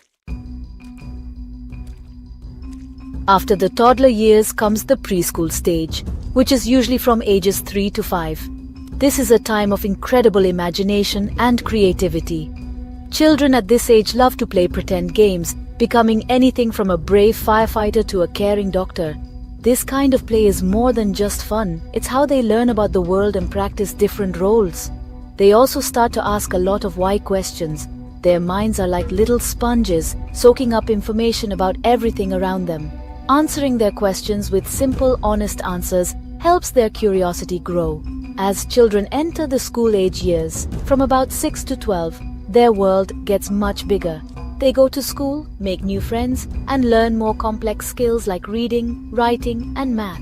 Their thinking becomes more logical, and they can understand rules and work together in teams. This is when they start to develop hobbies and interests like playing a sport, learning an instrument, or becoming an expert on dinosaurs. Supporting these interests helps them build confidence and discover what they are passionate about. It's a time for them to find out what makes them unique. Friendships become very important during these years. In preschool, children learn to share and take turns. As they get older, they learn what it means to be a good friend, to listen, to be kind, and to help someone who is feeling down. Learning how to get along with others is a very important skill that will help them for the rest of their lives. Sometimes they will have disagreements, and that's okay. These moments are opportunities for us to help them learn how to solve problems and understand another person's point of view. This period of life is all about building skills and confidence. The trust they built as babies and the independence they found as toddlers now help them to face new challenges. When a preschooler learns to write their name or a school-age child learns to ride a bike, they feel a wonderful sense of accomplishment. Our job is to encourage them to try new things, even if they don't succeed at first. By saying things like, "I like the way you keep trying," we are teaching them that effort is just as important as success. We are helping them become capable and caring people. The teenage years, also known as adolescence, begin around age 13 and last until young adulthood.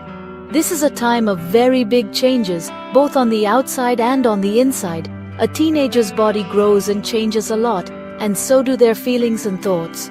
They start to think more about who they are and who they want to become in the world. It can be a confusing time, filled with new questions about their place in the world.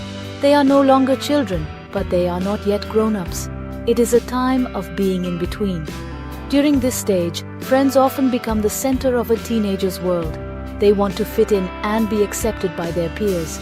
This is a natural and important part of growing up and finding their own identity outside of their family. They might try new hairstyles or listen to different kinds of music as they explore who they are. It's important for grown-ups to remember that this is a normal part of their journey.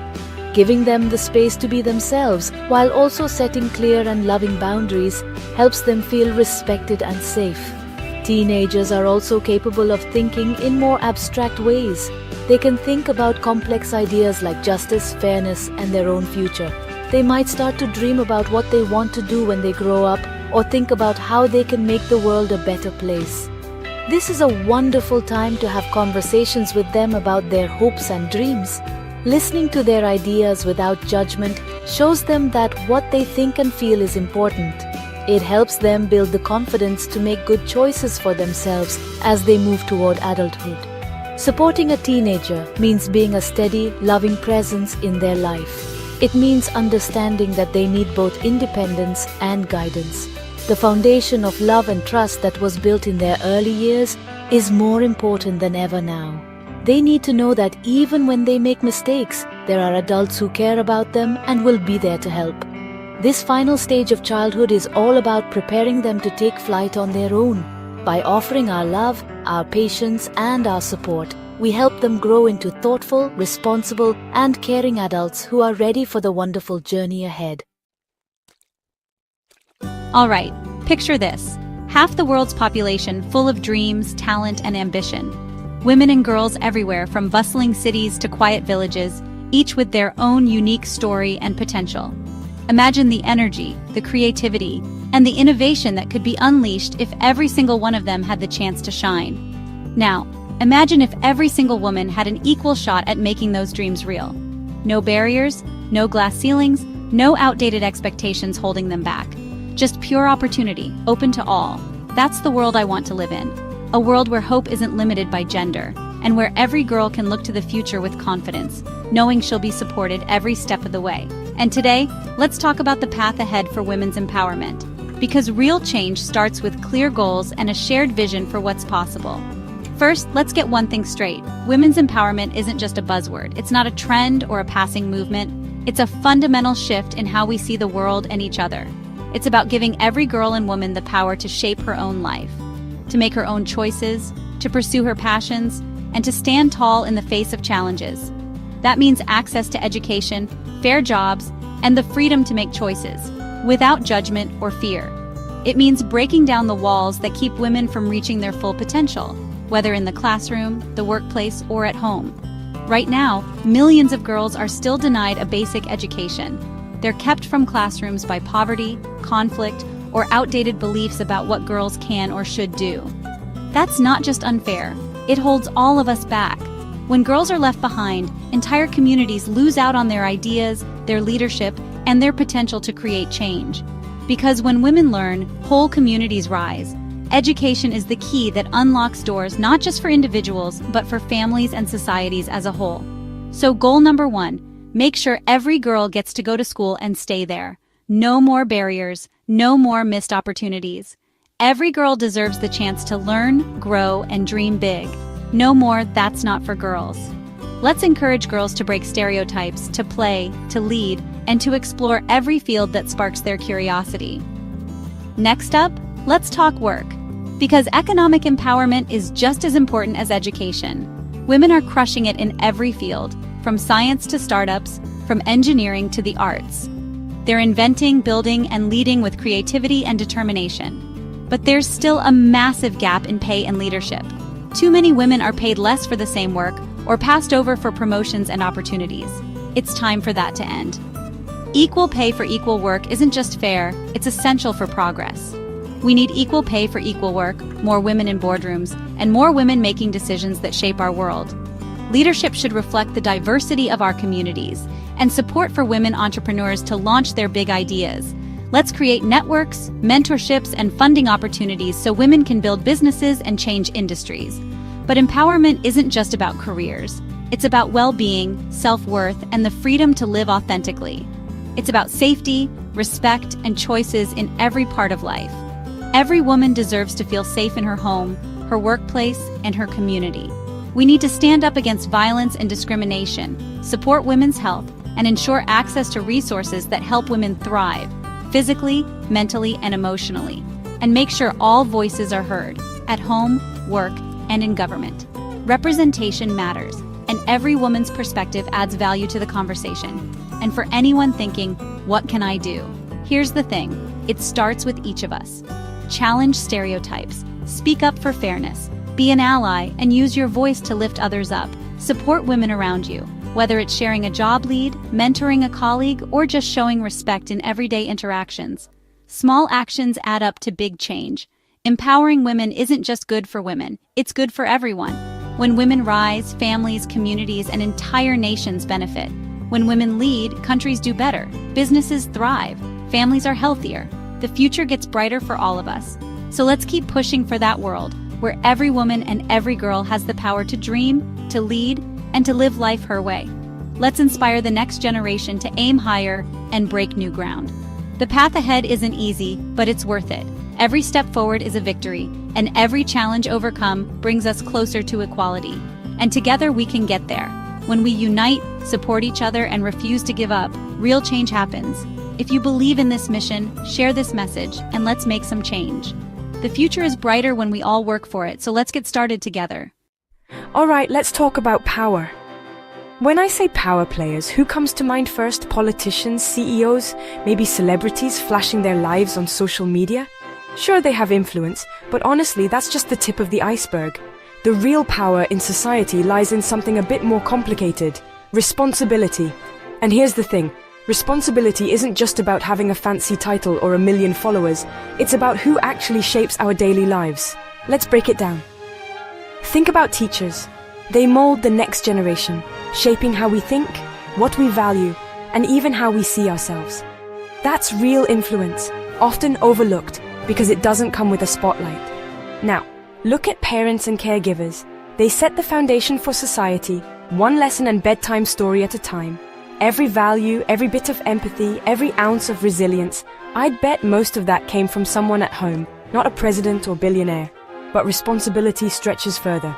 Ever heard the phrase, "With great power comes great responsibility"? Yeah, I know, it's from Spider-Man, but hear me out. Leaders, whether in business, government, or community groups, they're responsible for decisions that can ripple across entire cities or even countries. They can set policies, change lives, and sometimes mess things up big time. But here's the twist. Responsibility isn't a one-way street. It's not just about them up there. It's about us. Every time I vote, speak up about what matters, or help out my neighbor, I'm shaping society too. Responsibility is shared. It's this invisible thread connecting all of us, from the teacher in the classroom to the person running for office to, well, you watching this right now.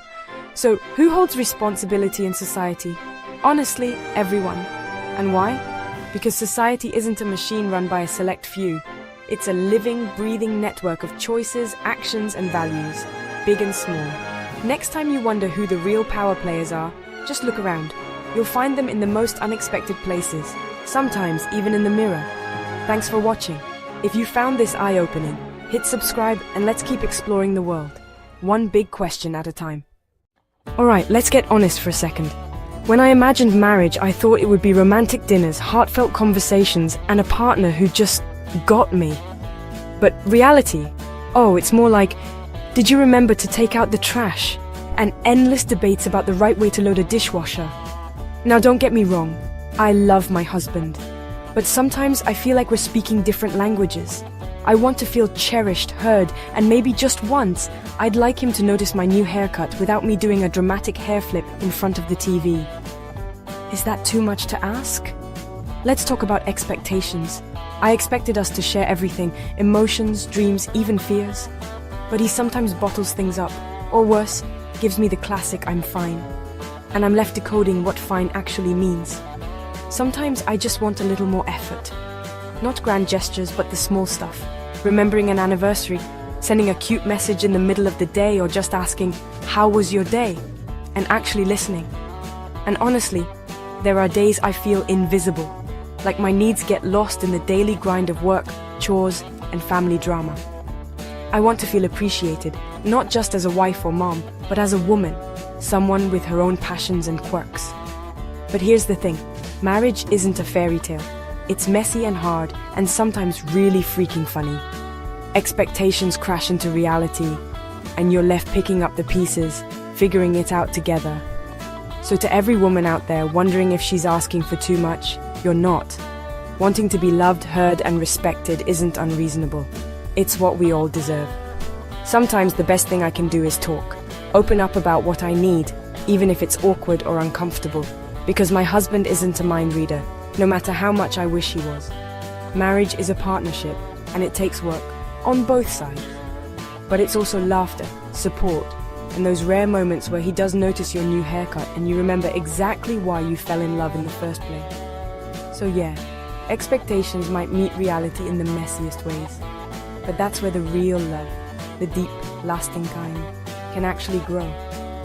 Hang in there. You're not alone. And yes, you absolutely deserve the love you want. Hey there! Today I want to talk about something close to my heart. Why mother-daughter relationships totally rock. Whether you're the mom or the daughter, this bond is special, and honestly, it brings so many benefits you might not even realize. Let's start with the emotional side. Having a strong mother-daughter relationship means you've got a built-in support system. Whenever life throws curveballs, bad days at school, relationship drama, or just feeling down, there's always someone who gets it. Moms and daughters often share a kind of emotional shorthand, where a look or a hug says everything you need. That emotional closeness builds trust and security, and knowing someone's always in your corner, that's priceless. Now, mentally, this relationship is a game changer. Daughters pick up so much from their moms, everything from problem-solving skills to ways of thinking about the world. And it goes both ways. Moms learn from their daughters too, especially as times change and new ideas come up. This kind of open communication helps both sides grow and handle stress better because they're not bottling things up. Studies even show that girls with close relationships to their moms tend to have higher self-esteem and more resilience. That means bouncing back from setbacks is just a little bit easier. Socially, the benefits are huge. Moms and daughters often share friends, traditions, and even hobbies. I mean, think about those family recipes, movie nights, or just shopping sprees together. All those shared experiences help strengthen social skills like empathy, listening, and compromise that carry over into every part of life. Plus, seeing a positive relationship at home teaches daughters what healthy friendships and partnerships look like in the real world. And let's not forget the fun side. Having a mom or daughter you're close to means you've always got a partner for adventures, big or small. From road trips to inside jokes, these moments make memories that last forever. So whether it's emotional strength, mental growth, or social skills, the mother-daughter bond is seriously powerful. If you have this kind of relationship, cherish it. And if you're working on it, keep going. It's totally worth it. Thanks for hanging out with me, and don't forget to celebrate the amazing moms and daughters in your life. Hello, wonderful people, and welcome back to our Women's. Today we're talking about something that is at the very core of who we are, the very foundation of our future, motherhood. I've always believed that being a mother is one of the most powerful, most influential roles anyone can ever have. It's a calling, a sacred trust to shape another human being. A mother is a child's first teacher, their first friend, their first source of comfort and love.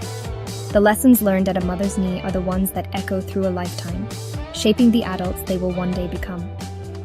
It's a journey filled with incredible joy, profound challenges, and the deepest love imaginable. The bond between a mother and her child is a force of nature, a connection that shapes everything. It's the safe harbor in a storm and the gentle push that encourages them to set sail. This influence isn't just a feeling, it's a tangible force that molds a child's entire being. We're going to explore this incredible power by looking at 3 essential pillars of a child's development. These are the areas where a mother's touch, her guidance, and her love can truly help a child not just grow, but flourish and blossom into a happy, well-rounded individual. We'll be diving deep into a mother's role in nurturing a child's emotional world, stimulating their incredible minds, and building a foundation for their physical well-being. Think of these as the 3 legs of a stool, each one vital for creating a stable, supportive base for a happy life. So whether you're a new mom navigating these first precious years, or a seasoned pro looking for a little inspiration, this is for you. We're going to celebrate the power of a mother's love and discover the practical ways we can use that love to raise truly happy kids. Let's begin this beautiful journey together. Let's start with the heart of it all, emotional support. This is where we build the very soul of our children. Emotional intelligence isn't something a child is just born with. It's a garden that we, as mothers, have the privilege to tend. It begins with creating a sanctuary of safety and trust. When your child comes to you, whether they are bubbling with joy or weeping with frustration, they need to know, deep in their bones, that you are their safe place. It means listening without judgment, validating their feelings by saying things like, "I understand why that would make you sad," or "It's okay to feel angry sometimes." This validation is everything. It teaches them that their emotions are not scary or wrong, but are a natural part of being human. Think of yourself as an emotional mirror for your child. When they are too young to have the words for their big feelings, you can reflect them back. "You seem so frustrated with that puzzle," or "Look at that big smile. You are so proud of yourself for climbing that high." By naming their emotions, you are giving them the vocabulary to understand their own inner world. This is the first step towards self-awareness, a critical skill for a happy life. You're not just calming a tantrum, you're teaching them a lifelong lesson in emotional literacy. This simple act of naming and acknowledging feelings builds a bridge of understanding between you and your child, a bridge they will learn to build within themselves. Resilience, that beautiful ability to bounce back from life's inevitable setbacks, is also cultivated here. It's tempting to want to shield our children from every hurt, every disappointment. But our true job is not to build a bubble around them, but to build strength within them. This means allowing them to experience small failures and being there to help them process it. When they don't get picked for the team or struggle with a friendship, resist the urge to immediately fix it. Instead, sit with them in their disappointment. Ask questions like, how did that feel? And what do you think we can learn from this? This teaches them that setbacks are not the end of the story, but a part of the journey. This process also involves modeling healthy emotional expression yourself. Our children are always watching, always learning from our example. How do you handle your own stress or disappointment? Do you talk about your feelings openly and constructively? When they see you navigating your own emotional landscape with grace and honesty, they learn that it's safe for them to do the same. You are their living, breathing instruction manual for how to be a person in the world. Sharing your own vulnerabilities in an age-appropriate way shows them that everyone has struggles, and that seeking support and talking things through is a sign of strength, not weakness. Ultimately, nurturing your child's emotional intelligence is about connection. It's the bedtime stories, the long talks in the car, the hugs after a scraped knee, and the quiet moments of just being together. It's in these thousands of small, seemingly insignificant interactions that you weave a tapestry of emotional security. This security becomes their anchor in the world.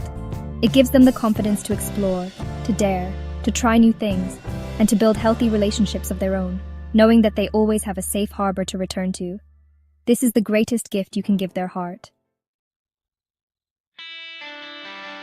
Now, let's talk about that incredible, buzzing, brilliant mind your child has. A mother's role in mental stimulation is not about flashcards and rigorous drills from day one. It's about being the chief curator of curiosity. It's about creating an environment where questions are celebrated, and I don't know, let's find out together, is one of the most exciting phrases they can hear. Your home can be the richest of playgrounds for the mind. It starts by seeing the world through their eyes, full of wonder and possibility. That simple walk in the park? It's a biology lesson. Why are the leaves green? Where do the squirrels sleep? Every question is an invitation to explore.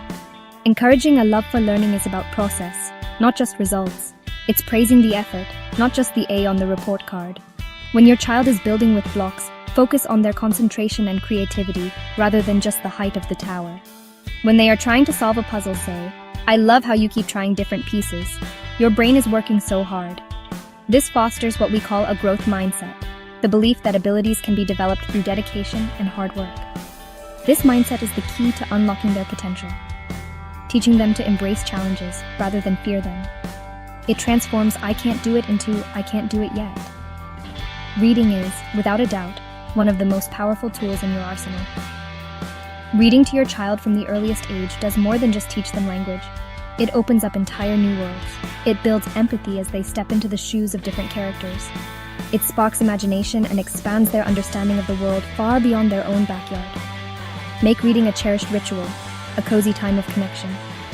Let them see you reading for your own pleasure too. When a child grows up in a house filled with books, where reading is valued and enjoyed, they are far more likely to become a lifelong learner and reader themselves. Problem-solving skills are another cornerstone of mental development. And guess what? Life provides endless opportunities to practice. Instead of rushing to solve every little problem for them, empower them to think for themselves. If they can't get their jacket zipped, you can guide them. What have you tried so far? What do you think might work? Let them struggle a little bit. It's in the struggle that the learning happens. Whether it's figuring out how to share a toy with a sibling or how to build a fort with pillows, these are all mini lessons in critical thinking, negotiation, and creativity.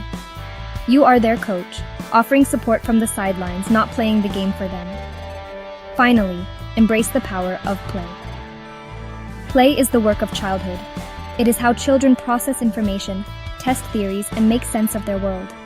Unstructured, imaginative play is particularly vital. It's where they can be superheroes, doctors, chefs, or explorers. This kind of play builds executive function skills, like planning, negotiating, and self-control, in a joyful, organic way. So provide the props, the cardboard boxes, the old scarves, the pots and pans, and then step back. Give them the time and space to get lost in their own imaginations. By fostering this environment, you are not just entertaining them, you are building a more agile, creative, and resilient mind. We've nurtured the heart and stimulated the mind. Now we turn to the vessel that carries them through life, the body. A mother's influence on a child's physical well-being is profound, setting the stage for a lifetime of healthy habits. This isn't about achieving perfection or enforcing rigid, joyless rules. It's about, creating a family culture where taking care of our bodies is a natural and positive part of daily life. It begins with establishing gentle, predictable routines. Consistent sleep schedules, for example, are a gift to a child's growing body and brain.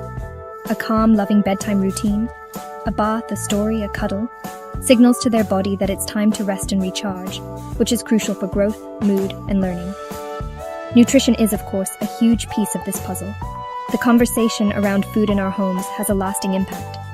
Let's shift the focus from good foods and bad foods to foods that give us energy to play and foods that help us grow strong.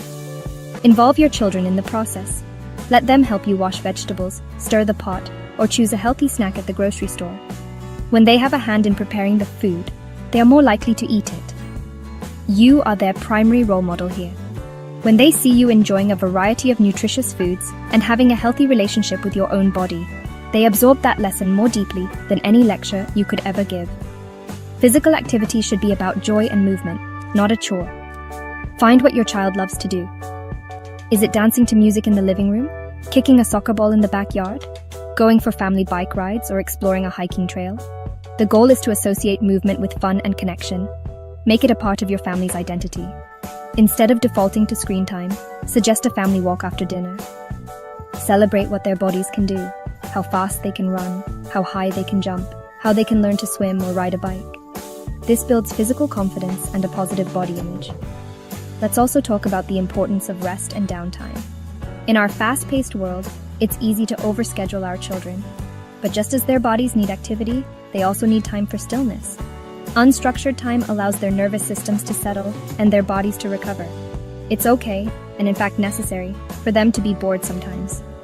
This is often when creativity and imagination take flight. Teaching them to listen to their body's cues for rest is just as important as teaching them to be active. It's all part of a holistic approach to wellness. Ultimately, building this foundation of physical well-being is about teaching your child to love and respect the amazing body they've been given. It's a continuous conversation, woven into the fabric of your days. It's in the healthy lunches you pack, the family games you play in the park, the gentle insistence on an early bedtime, and the way you talk about health and strength. By creating this nurturing environment, you're not just preventing illness, you are giving them the energy, vitality, and self-respect they need to pursue all their dreams and live a full, happy, and vibrant life.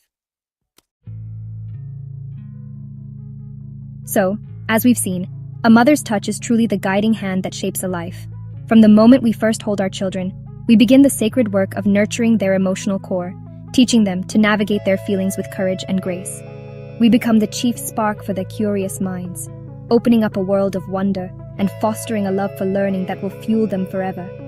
And we lay the very foundation of their physical well-being, creating a culture of health and vitality that gives them the strength to chase their biggest dreams. It's an awesome and sometimes overwhelming responsibility, but it is also our greatest privilege. The impact of this deep involvement echoes through generations. When we raise children who are emotionally resilient, mentally agile, and physically healthy, we are not just creating a happy childhood, we are cultivating happy adults who will, in turn, create a better world. The love, the lessons, the patience, the late nights, and the early mornings, every single bit of it matters. It all weaves together to create the tapestry of your child's life, with your love as the strongest, most vibrant thread running through it all. You are building their future, one hug, one question, and one healthy meal at a time.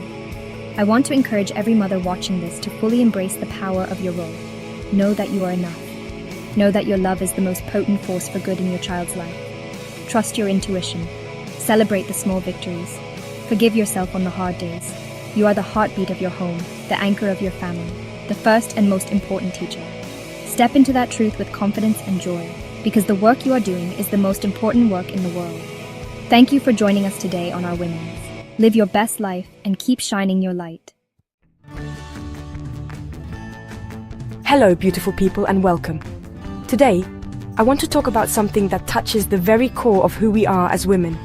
We are, in so many ways, a collection of stories, a symphony of selves. Throughout our lives, we are called upon to wear so many different hats, to step into a multitude of roles. We are daughters, friends, partners, mothers, leaders, each role a distinct thread woven into the magnificent tapestry of our existence. It's a journey that asks us to be many things, often all at once, and it's in this multifaceted experience that our true strength is forged. Each hat we wear, each role we embrace, comes with its own unique set of responsibilities, its own emotional landscape, and its own profound lessons. Think about it. The lessons you learn as a daughter are not the same as the ones you learn as a mother. The joy of a deep friendship feels different from the committed love of a partnership. Every single one of these roles shapes us, molds us, and pushes us to grow in ways we could never have anticipated. It's a constant evolution, a beautiful dance of becoming. So today, let's take a walk together. Let's honor this incredible journey of womanhood. We're going to explore these different hats, not as separate identities, but as interconnected parts of a whole, brilliant, and complex person. We're going to celebrate the challenges, the triumphs, the tears, and the laughter that come with each one. Because understanding these roles is understanding the very essence of what it means to live a full and deeply meaningful life. Let's begin. Our very first role, the one that sets the stage for everything to come, is that of a daughter. This is where our story begins. It's in this sacred space that we first learn about love, about connection, about our place in the world. We are mirrors, reflecting the values, the beliefs, and the dreams of those who came before us. The voice of our mother, the strength of our grandmother, the lessons passed down through generations. They become the foundation upon which we build our own lives. It's a role of receiving, of learning, of absorbing the world through the filter of family. The bond between a daughter and her parents is one of the most powerful forces in the universe. It shapes our understanding of trust, of security, of what it means to be cared for. It's where we form our earliest emotional attachments, learning how to give and receive affection. These initial relationships are the blueprints for all future connections. They teach us how to navigate disagreements, how to forgive, how to love unconditionally. Every interaction, every shared secret, every moment of comfort lays another brick in the foundation of our emotional intelligence and our capacity for empathy. And as we grow, this role evolves. We transition from being the one who is cared for to the one who also cares. We become confidants, supporters, and sometimes even caregivers for the very people who raised us. Being a daughter is not a static role. It's a living, breathing relationship that changes and deepens over time. It's a lifelong journey of understanding, honoring our roots, and ultimately learning how to define ourselves while still cherishing the incredible gift of where we came from. It is our first and perhaps most enduring hat. Then comes another hat, one we choose for ourselves, the hat of a friend. Oh, the power of friendship. This is our chosen family. These are the people who see us, truly see us, and love us not because they have to, but because they want to. Friendships are the safe harbors in the storms of life. They are the spaces where we can be our most authentic, unfiltered selves. The goofy, the sad, the ambitious, the confused. A true friend is a witness to our lives, someone who remembers who we were and champions who we are becoming. Think about the women in your life who you call your friends. They are the keepers of our secrets, the cheerleaders for our dreams. With them, we share experiences that shape our journey. The late-night talks that solve the world's problems. The adventures that become legendary stories. The shoulders we cry on when our hearts are breaking. Friendship provides a unique kind of support, a validation that we are not alone in our struggles or our joys.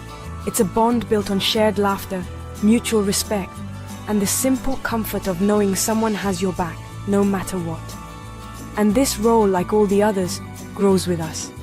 The friendships of our youth, built on proximity and shared classes, evolve into the deep, intentional bonds of adulthood, sustained across distance and despite busy schedules. We learn to be a good friend by showing up, by listening without judgment, and by celebrating each other's victories as if they were our own. the hat of a friend is one of the most precious we will ever wear, for it fills our lives with a richness, a joy, and a sense of belonging that is absolutely essential to the soul. As our journey continues, many of us choose to wear the hat of a partner or a spouse. This is a profound decision, to intertwine your life with another's, to say, your story is now part of my story. It's about building a life not just for yourself, but with someone. This role asks for a new level of vulnerability, a deeper commitment. It's about creating a shared future, brick by brick, through mutual goals, dreams, and the daily work of love. It's a partnership in the truest sense of the word, a team of two facing the world together. Being a partner is a masterclass in communication, compromise, and unconditional support. Life will inevitably throw challenges your way, financial struggles, health scares, career changes. And it is in navigating these storms together that the bond is truly tested and fortified. It's not always about grand romantic gestures. More often, it's about the quiet moments, the knowing glance across a crowded room, the simple act of making coffee for each other in the morning, the strength of a hand to hold when you feel like you're falling apart. It's about being each other's soft place to land. Through this partnership, we grow in ways we never could on our own. Our partner becomes a mirror, reflecting back to us our strengths and our areas for growth. They challenge us to be better, kinder, more patient versions of ourselves. Love in this context is not just a feeling. It's an active choice you make every single day. It's a commitment to growing together, to evolving as individuals and as a couple. Wearing the hat of a partner is a journey of profound connection, a dance of two souls learning to move as one. And then, for many women, comes a role that transforms life in its entirety, the hat of a mother. There is nothing that prepares you for the moment you become responsible for another human life. It is the ultimate act of love and surrender. Motherhood redefines your world, shifting your center of gravity completely. Suddenly, your heart is walking around outside your body. Every decision, every fear, every hope is now viewed through the lens of this tiny person who depends on you for everything. It is the most demanding and the most rewarding job on the planet. This role stretches you to your absolute limits and then shows you that you have even more to give. It requires a depth of patience you didn't know you possessed, a resilience that is forged in sleepless nights and endless worries. You become a nurse, a chef, a teacher, a confidant, a protector, often all before breakfast. The emotional weight is immense, but the emotional reward is immeasurable. The unconditional love of a child, the pure joy in their laughter, the fierce pride in their accomplishments, it fills your life with a purpose that is raw, primal, and deeply profound. Motherhood is also a journey of rediscovery. In teaching your child about the world, you see it again for the first time through their eyes, the magic of a firefly, the wonder of a rainbow. You learn about your own strength, your own capacity for love, your own fierce protective instincts. You are not just raising a child, you are raising yourself into a new version of who you are. The hat of a mother is heavy, yes, but it is also a crown, a symbol of a love so powerful it has the ability to change the world one child at a time. Beyond the home, beyond our personal relationships, there is another vital hat so many of us wear, the hat of the professional, the creator, the leader. This is the realm where we take our passions, our talents, and our ambitions out into the world. Whether you are a CEO or a teacher, an artist or a scientist, a small business owner or a community organizer, this role is about contributing your unique gifts to the larger society. It's about carving out a space for yourself, building something of your own, and making your mark. Pursuing a career or a calling is a profound act of self-actualization. It's a declaration that your dreams matter, that your voice deserves to be heard. It requires discipline, perseverance, and a belief in your own abilities. We navigate boardrooms, classrooms, and studios, often breaking barriers and challenging expectations along the way. We learn to lead, to innovate, to collaborate, and to mentor others. This is where we prove to ourselves and to the world what we are capable of achieving through our intellect, our creativity, and our hard work. This hat is not worn in isolation. It is enriched by all the other roles we play. The empathy we learn as a friend makes us a better manager. The patience we cultivate as a mother makes us a better mentor. The commitment we practice as a partner makes us a more dedicated professional. Our careers are not separate from our lives. They are an integral part of our journey. Wearing the hat of a professional is about finding fulfillment in our work and using our platforms, no matter how big or small, to create, to inspire, and to lead the way for a better future. So, look at all these hats. The daughter, the friend, the partner, the mother, the leader. Each one is a universe unto itself, filled with its own lessons, heartaches, and unbelievable joys. And the most incredible part? We don't just wear one at a time. On any given day, we are switching between them seamlessly, often wearing several at once. This is the miracle of a woman's life. It's not about being perfect in every role, but about showing up with love, courage, and grace in all of them. This adaptability, this resilience, this capacity to love so fiercely in so many different ways, that is our superpower. Let's take a moment to celebrate this. Celebrate the strength it takes to navigate this complex, beautiful, and demanding journey. Celebrate the woman who can negotiate a business deal in the morning, comfort a crying child in the afternoon, and be a supportive friend in the evening. Celebrate the quiet power, the endless well of empathy, and the fierce determination that defines womanhood. We are the backbone of our families, the heart of our communities, and the architects of a more compassionate world. So I encourage you, look at the women in your own life, your mother, your sister, your daughter, your partner, your friends. See the many hats they wear. Appreciate the invisible work they do, the emotional loads they carry, and the incredible love they give. Support them, lift them up, and tell them how much they mean to you. And to every woman watching this, look in the mirror and honor the magnificent, multifaceted person you are. You are a masterpiece. Thank you for sharing this time with me. As a parent, one of your greatest hopes is to see your child grow up healthy, strong, and reaching their full potential. It's a journey we all watch with a mix of awe and, honestly, a little bit of anxiety. What many of us may not fully appreciate is the intricate, behind-the-scenes symphony of hormones orchestrating this incredible transformation. From the first growth spurt to the final inches gained during the teenage years, these powerful chemical messengers are the master conductors of development. They dictate how tall our children will grow, how their muscles will develop, and when they will transition into adulthood. Understanding their role is the first step in supporting our children's health. But hormones don't work in a vacuum. They need the right building blocks, the right fuel to carry out their critical tasks. That's where nutrition comes in. The food we provide our children is more than just calories. It's information that speaks directly to their endocrine system. In this video, we're going to demystify this complex process. I'll walk you through the top 10 most crucial hormones for childhood and adolescent growth, explaining exactly what they do. Then, we'll connect that science directly to the kitchen, exploring the top 10 foods that are packed with the nutrients needed to support optimal hormone function and help your child thrive. My goal today is to empower you with knowledge. By the end of our time together, you'll have a clearer understanding of the profound connection between what your child eats and how they grow. This isn't about miracle cures or quick fixes. It's about laying a solid foundation for a lifetime of health, based on sound science and practical everyday choices. So, let's get started on this journey to support your child's peak growth from the inside out. Often called the master hormone of growth, growth hormone is released by the pituitary gland and stimulates cell reproduction and regeneration in humans. Produced mainly by the liver in response to growth hormone, insulin-like growth factor 1 mediates many of growth hormone's effects, promoting bone and tissue growth systemically. These hormones are crucial for brain development and regulating the body's metabolism, which directly impacts energy levels available for all growth processes. Testosterone is a key player during puberty, especially in boys.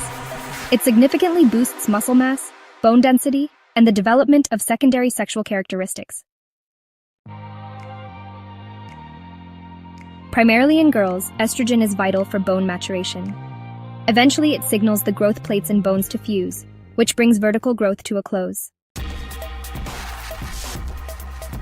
Insulin is the hormone that allows cells to absorb glucose from the bloodstream. This provides the essential energy required for cellular activities, including, division and growth.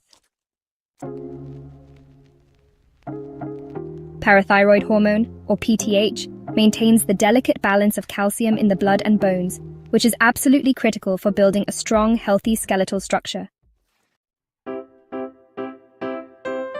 While necessary for certain functions, chronically high levels of this stress hormone, cortisol, can actively inhibit growth hormone release and stunt development. Produced by fat cells, leptin signals to the brain that the body has sufficient energy stores, playing a role in regulating puberty onset. Ghrelin, often called the hunger hormone, plays a vital role in our bodies. It stimulates our appetite to make sure we get enough energy intake. Plus, it helps trigger the release of growth hormone. It's quite fascinating how our bodies work, isn't it? Milk, a classic for a reason. It's rich in calcium and vitamin D, which are essential for building strong bones. And let's not forget, it provides high-quality protein that's important for our tissues. So, it's no wonder milk has been a staple in many diets. Eggs truly are a nutritional powerhouse. They're packed with protein, vitamin D, and choline. All of these are essential for cellular growth and function. It's amazing how such a simple food can be so beneficial to our health. Salmon is a fantastic choice, you know. This fatty fish is loaded with omega-3 fatty acids and vitamin D, which are crucial for brain health and reducing inflammation that can actually hinder growth. Dark leafy greens like spinach are just packed with iron, calcium, and essential vitamins. These nutrients really help support the body's complex hormonal and metabolic machinery. Yogurt is another great option. It provides protein and calcium, plus those beneficial probiotics that support a healthy gut, which honestly is foundational for nutrient absorption and hormone regulation. Chicken is a fantastic source of lean protein and B vitamins. It provides the fundamental amino acids required to build every tissue in a growing body. Almonds, walnuts, and other nuts offer healthy fats, magnesium, and zinc, which are key cofactors in the synthesis of growth-related hormones. Food 8. Beans. An excellent plant-based source of protein and fiber, beans and legumes also provide iron and B vitamins to fuel a child's development. Food 9. Berries. Strawberries, blueberries, and raspberries are bursting with antioxidants and vitamin C, which protect cells from damage and support overall immune health. Food 10. Sweet potatoes. Rich in vitamin A, which is essential for bone health, and fiber, sweet potatoes are a fantastic carbohydrate source for sustained energy. As we've explored today, a child's growth is a beautifully complex dance between their internal hormonal environment and the external nourishment we provide. It's not just about one hormone or one so-called superfood. It's about the synergy of the entire system. The growth hormone that builds their frame, the thyroid hormones that fuel their metabolism, and the insulin that delivers energy, all rely on a steady supply of high-quality proteins, vitamins, and minerals from foods like eggs, salmon, and leafy greens. Understanding this connection is your superpower as a parent. By focusing on a balanced, nutrient-dense diet, you are not just feeding your child, you are directly supporting the hormonal symphony that guides their development.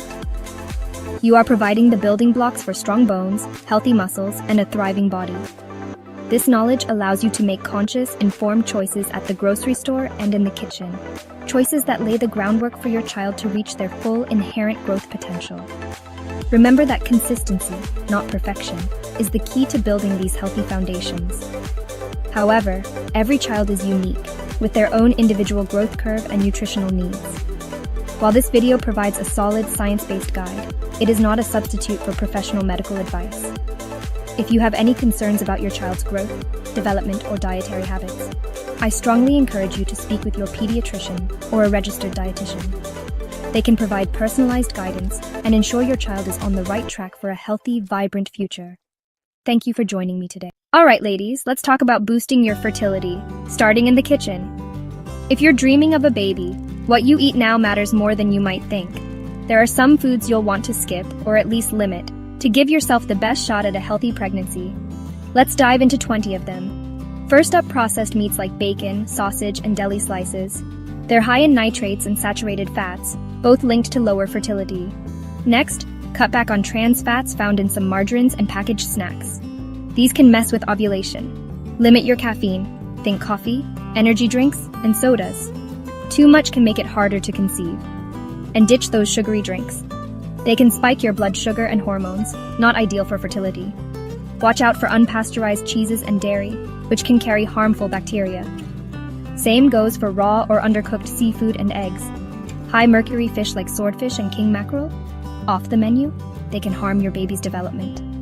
Skip artificial sweeteners, especially aspartame and saccharin, and say no to highly processed fast foods. Reduce soy-heavy products if you're worried about hormone balance. Oh, and don't forget, alcohol. Even moderate drinking can affect fertility. Limit high-sugar treats, canned foods with BPA linings, fried foods and excess salt. And finally, avoid liver and organ meats in large amounts. Too much vitamin A can be risky. Remember, it's not about perfection. Small changes make a big difference. Fuel your body with love and good things will follow. If you want more tips, hit that subscribe and take charge of your fertility journey today. Hello, beautiful people, and welcome. Today, let's ask, what kind of relationships does a woman truly need to thrive? Not just want, but need at her core. It's not just about romance or a big circle of friends. It's about the quality and depth of our connections. We'll explore the three essentials: partnership, friendship, and family, and what truly nourishes us in each. Every woman deserves relationships that support her dreams and empower her to be her fullest self. Let's begin this journey to discover the connections that help you soar. The foundation of every healthy relationship is emotional safety, a sanctuary for your soul. It's the space where you can be vulnerable, share your fears, and know you won't be judged or dismissed. Emotional safety means your feelings are valid, your joy is celebrated, and your pain is met with compassion. It's not about always agreeing, but about being heard and respected, even in disagreement.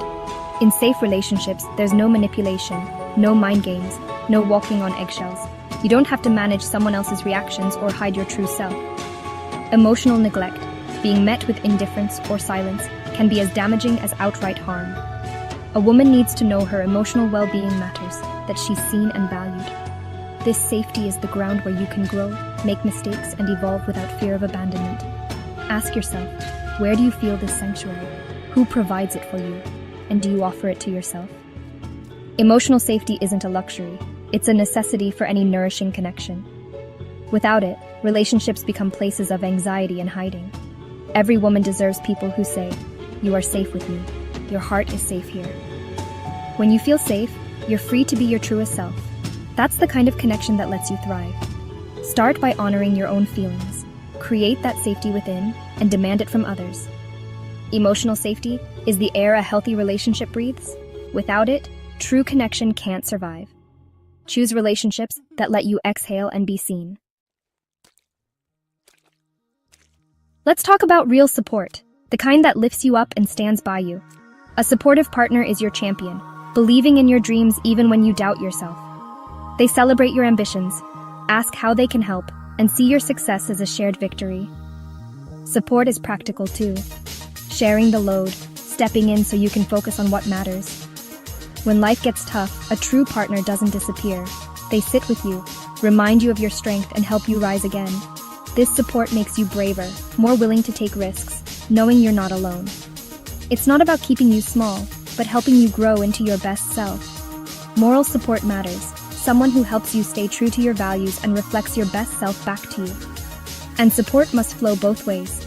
Healthy relationships are a dance of give and take. Look around. Who are your champions? Who helps you carry the load and celebrates your wins? These are the people invested in your well-being. Every woman needs this kind of partnership, a team moving forward together. Support isn't just words, it's action, presence, and belief in each other. It's the safety net that lets you stretch, stumble, and soar. Find those who stand with you, and be that person in return. True support is the engine of growth and connection. You deserve to be part of a team, not just a pair. Together, you move toward a brighter future. Communication is more than just talking. It's the freedom to speak your truth without fear. In a nourishing relationship, you can express your needs, feelings, and desires honestly, without apology. It's about radical honesty, wrapped in kindness, and the courage to be real. Open communication means you can say, "That hurt me," or "I need something different," and know the conversation is just beginning. It's about listening to understand, not just to reply. Conflict will happen, but the goal is to navigate it with respect, not attack or avoidance. You focus on the problem, not the person, believing your bond can handle disagreement.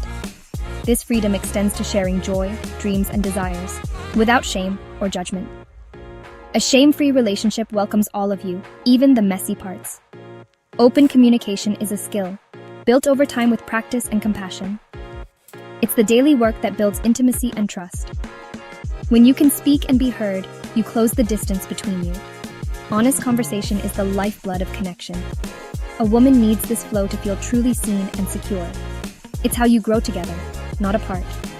Choose relationships where your voice matters. That's where true intimacy lives. Beyond emotional safety, a vibrant relationship needs intellectual connection. It's not just about shared interests. It's about engaging each other's minds, challenging each other, and valuing each other's thoughts. A woman needs her intelligence celebrated, her opinions sought out, her perspective respected. This could be deep conversations, playful debates, or sharing new ideas, whatever stimulates your mind. Respectful disagreement is welcome. It sharpens your thinking and deepens your bond. Intellectual connection is a powerful antidote to loneliness. You feel truly met and understood. It's about mutual learning, exchanging knowledge, and growing together. When your mind is engaged, you become more curious, confident, and alive. A partner who encourages your curiosity is a gift. Ask yourself, who makes you think? Who inspires you? This mental spark keeps relationships fresh and exciting. It's not about being the same, but about growing together. Intellectual connection fuels personal and shared growth. Find those who meet you mind to mind. That's how you keep the flame bright. Affection and intimacy are the heartbeats of connection. True intimacy is more than physical. It's emotional closeness, expressed through touch, words, and thoughtful gestures. A woman needs affection to feel cherished. Simple acts like a hug, a kind word, or holding hands matter deeply. Kindness in tone and action creates an atmosphere where she can relax and feel valued. Intimacy grows in moments of vulnerability, being held when you cry, listened to without judgment. Physical intimacy should be an extension of emotional closeness, rooted in respect and communication. Thoughtful gestures, remembering her favorite things, small acts of care, show she's on your mind. Affection isn't a reward, it's a constant current, the everyday language of love. This need extends to friendships and family. A warm hug, a loving word can change everything. We all need connection, and gentle touch and affirmation are essential nutrients. Consistent affection creates security and belonging. It's what makes a house a home, a partnership a haven. Love flourishes with daily tending, not grand gestures. Choose relationships where affection flows freely. That's where you feel safe, seen, and loved. Intimacy is the glue that holds us together. Let it be the foundation of every bond. For a woman to thrive, relationships must be built on equality and respect. It's about partnership, not hierarchy. Two equals building a life together. Her opinions matter in every decision. Her boundaries and autonomy are honored. There's no room for control, whether overt or subtle.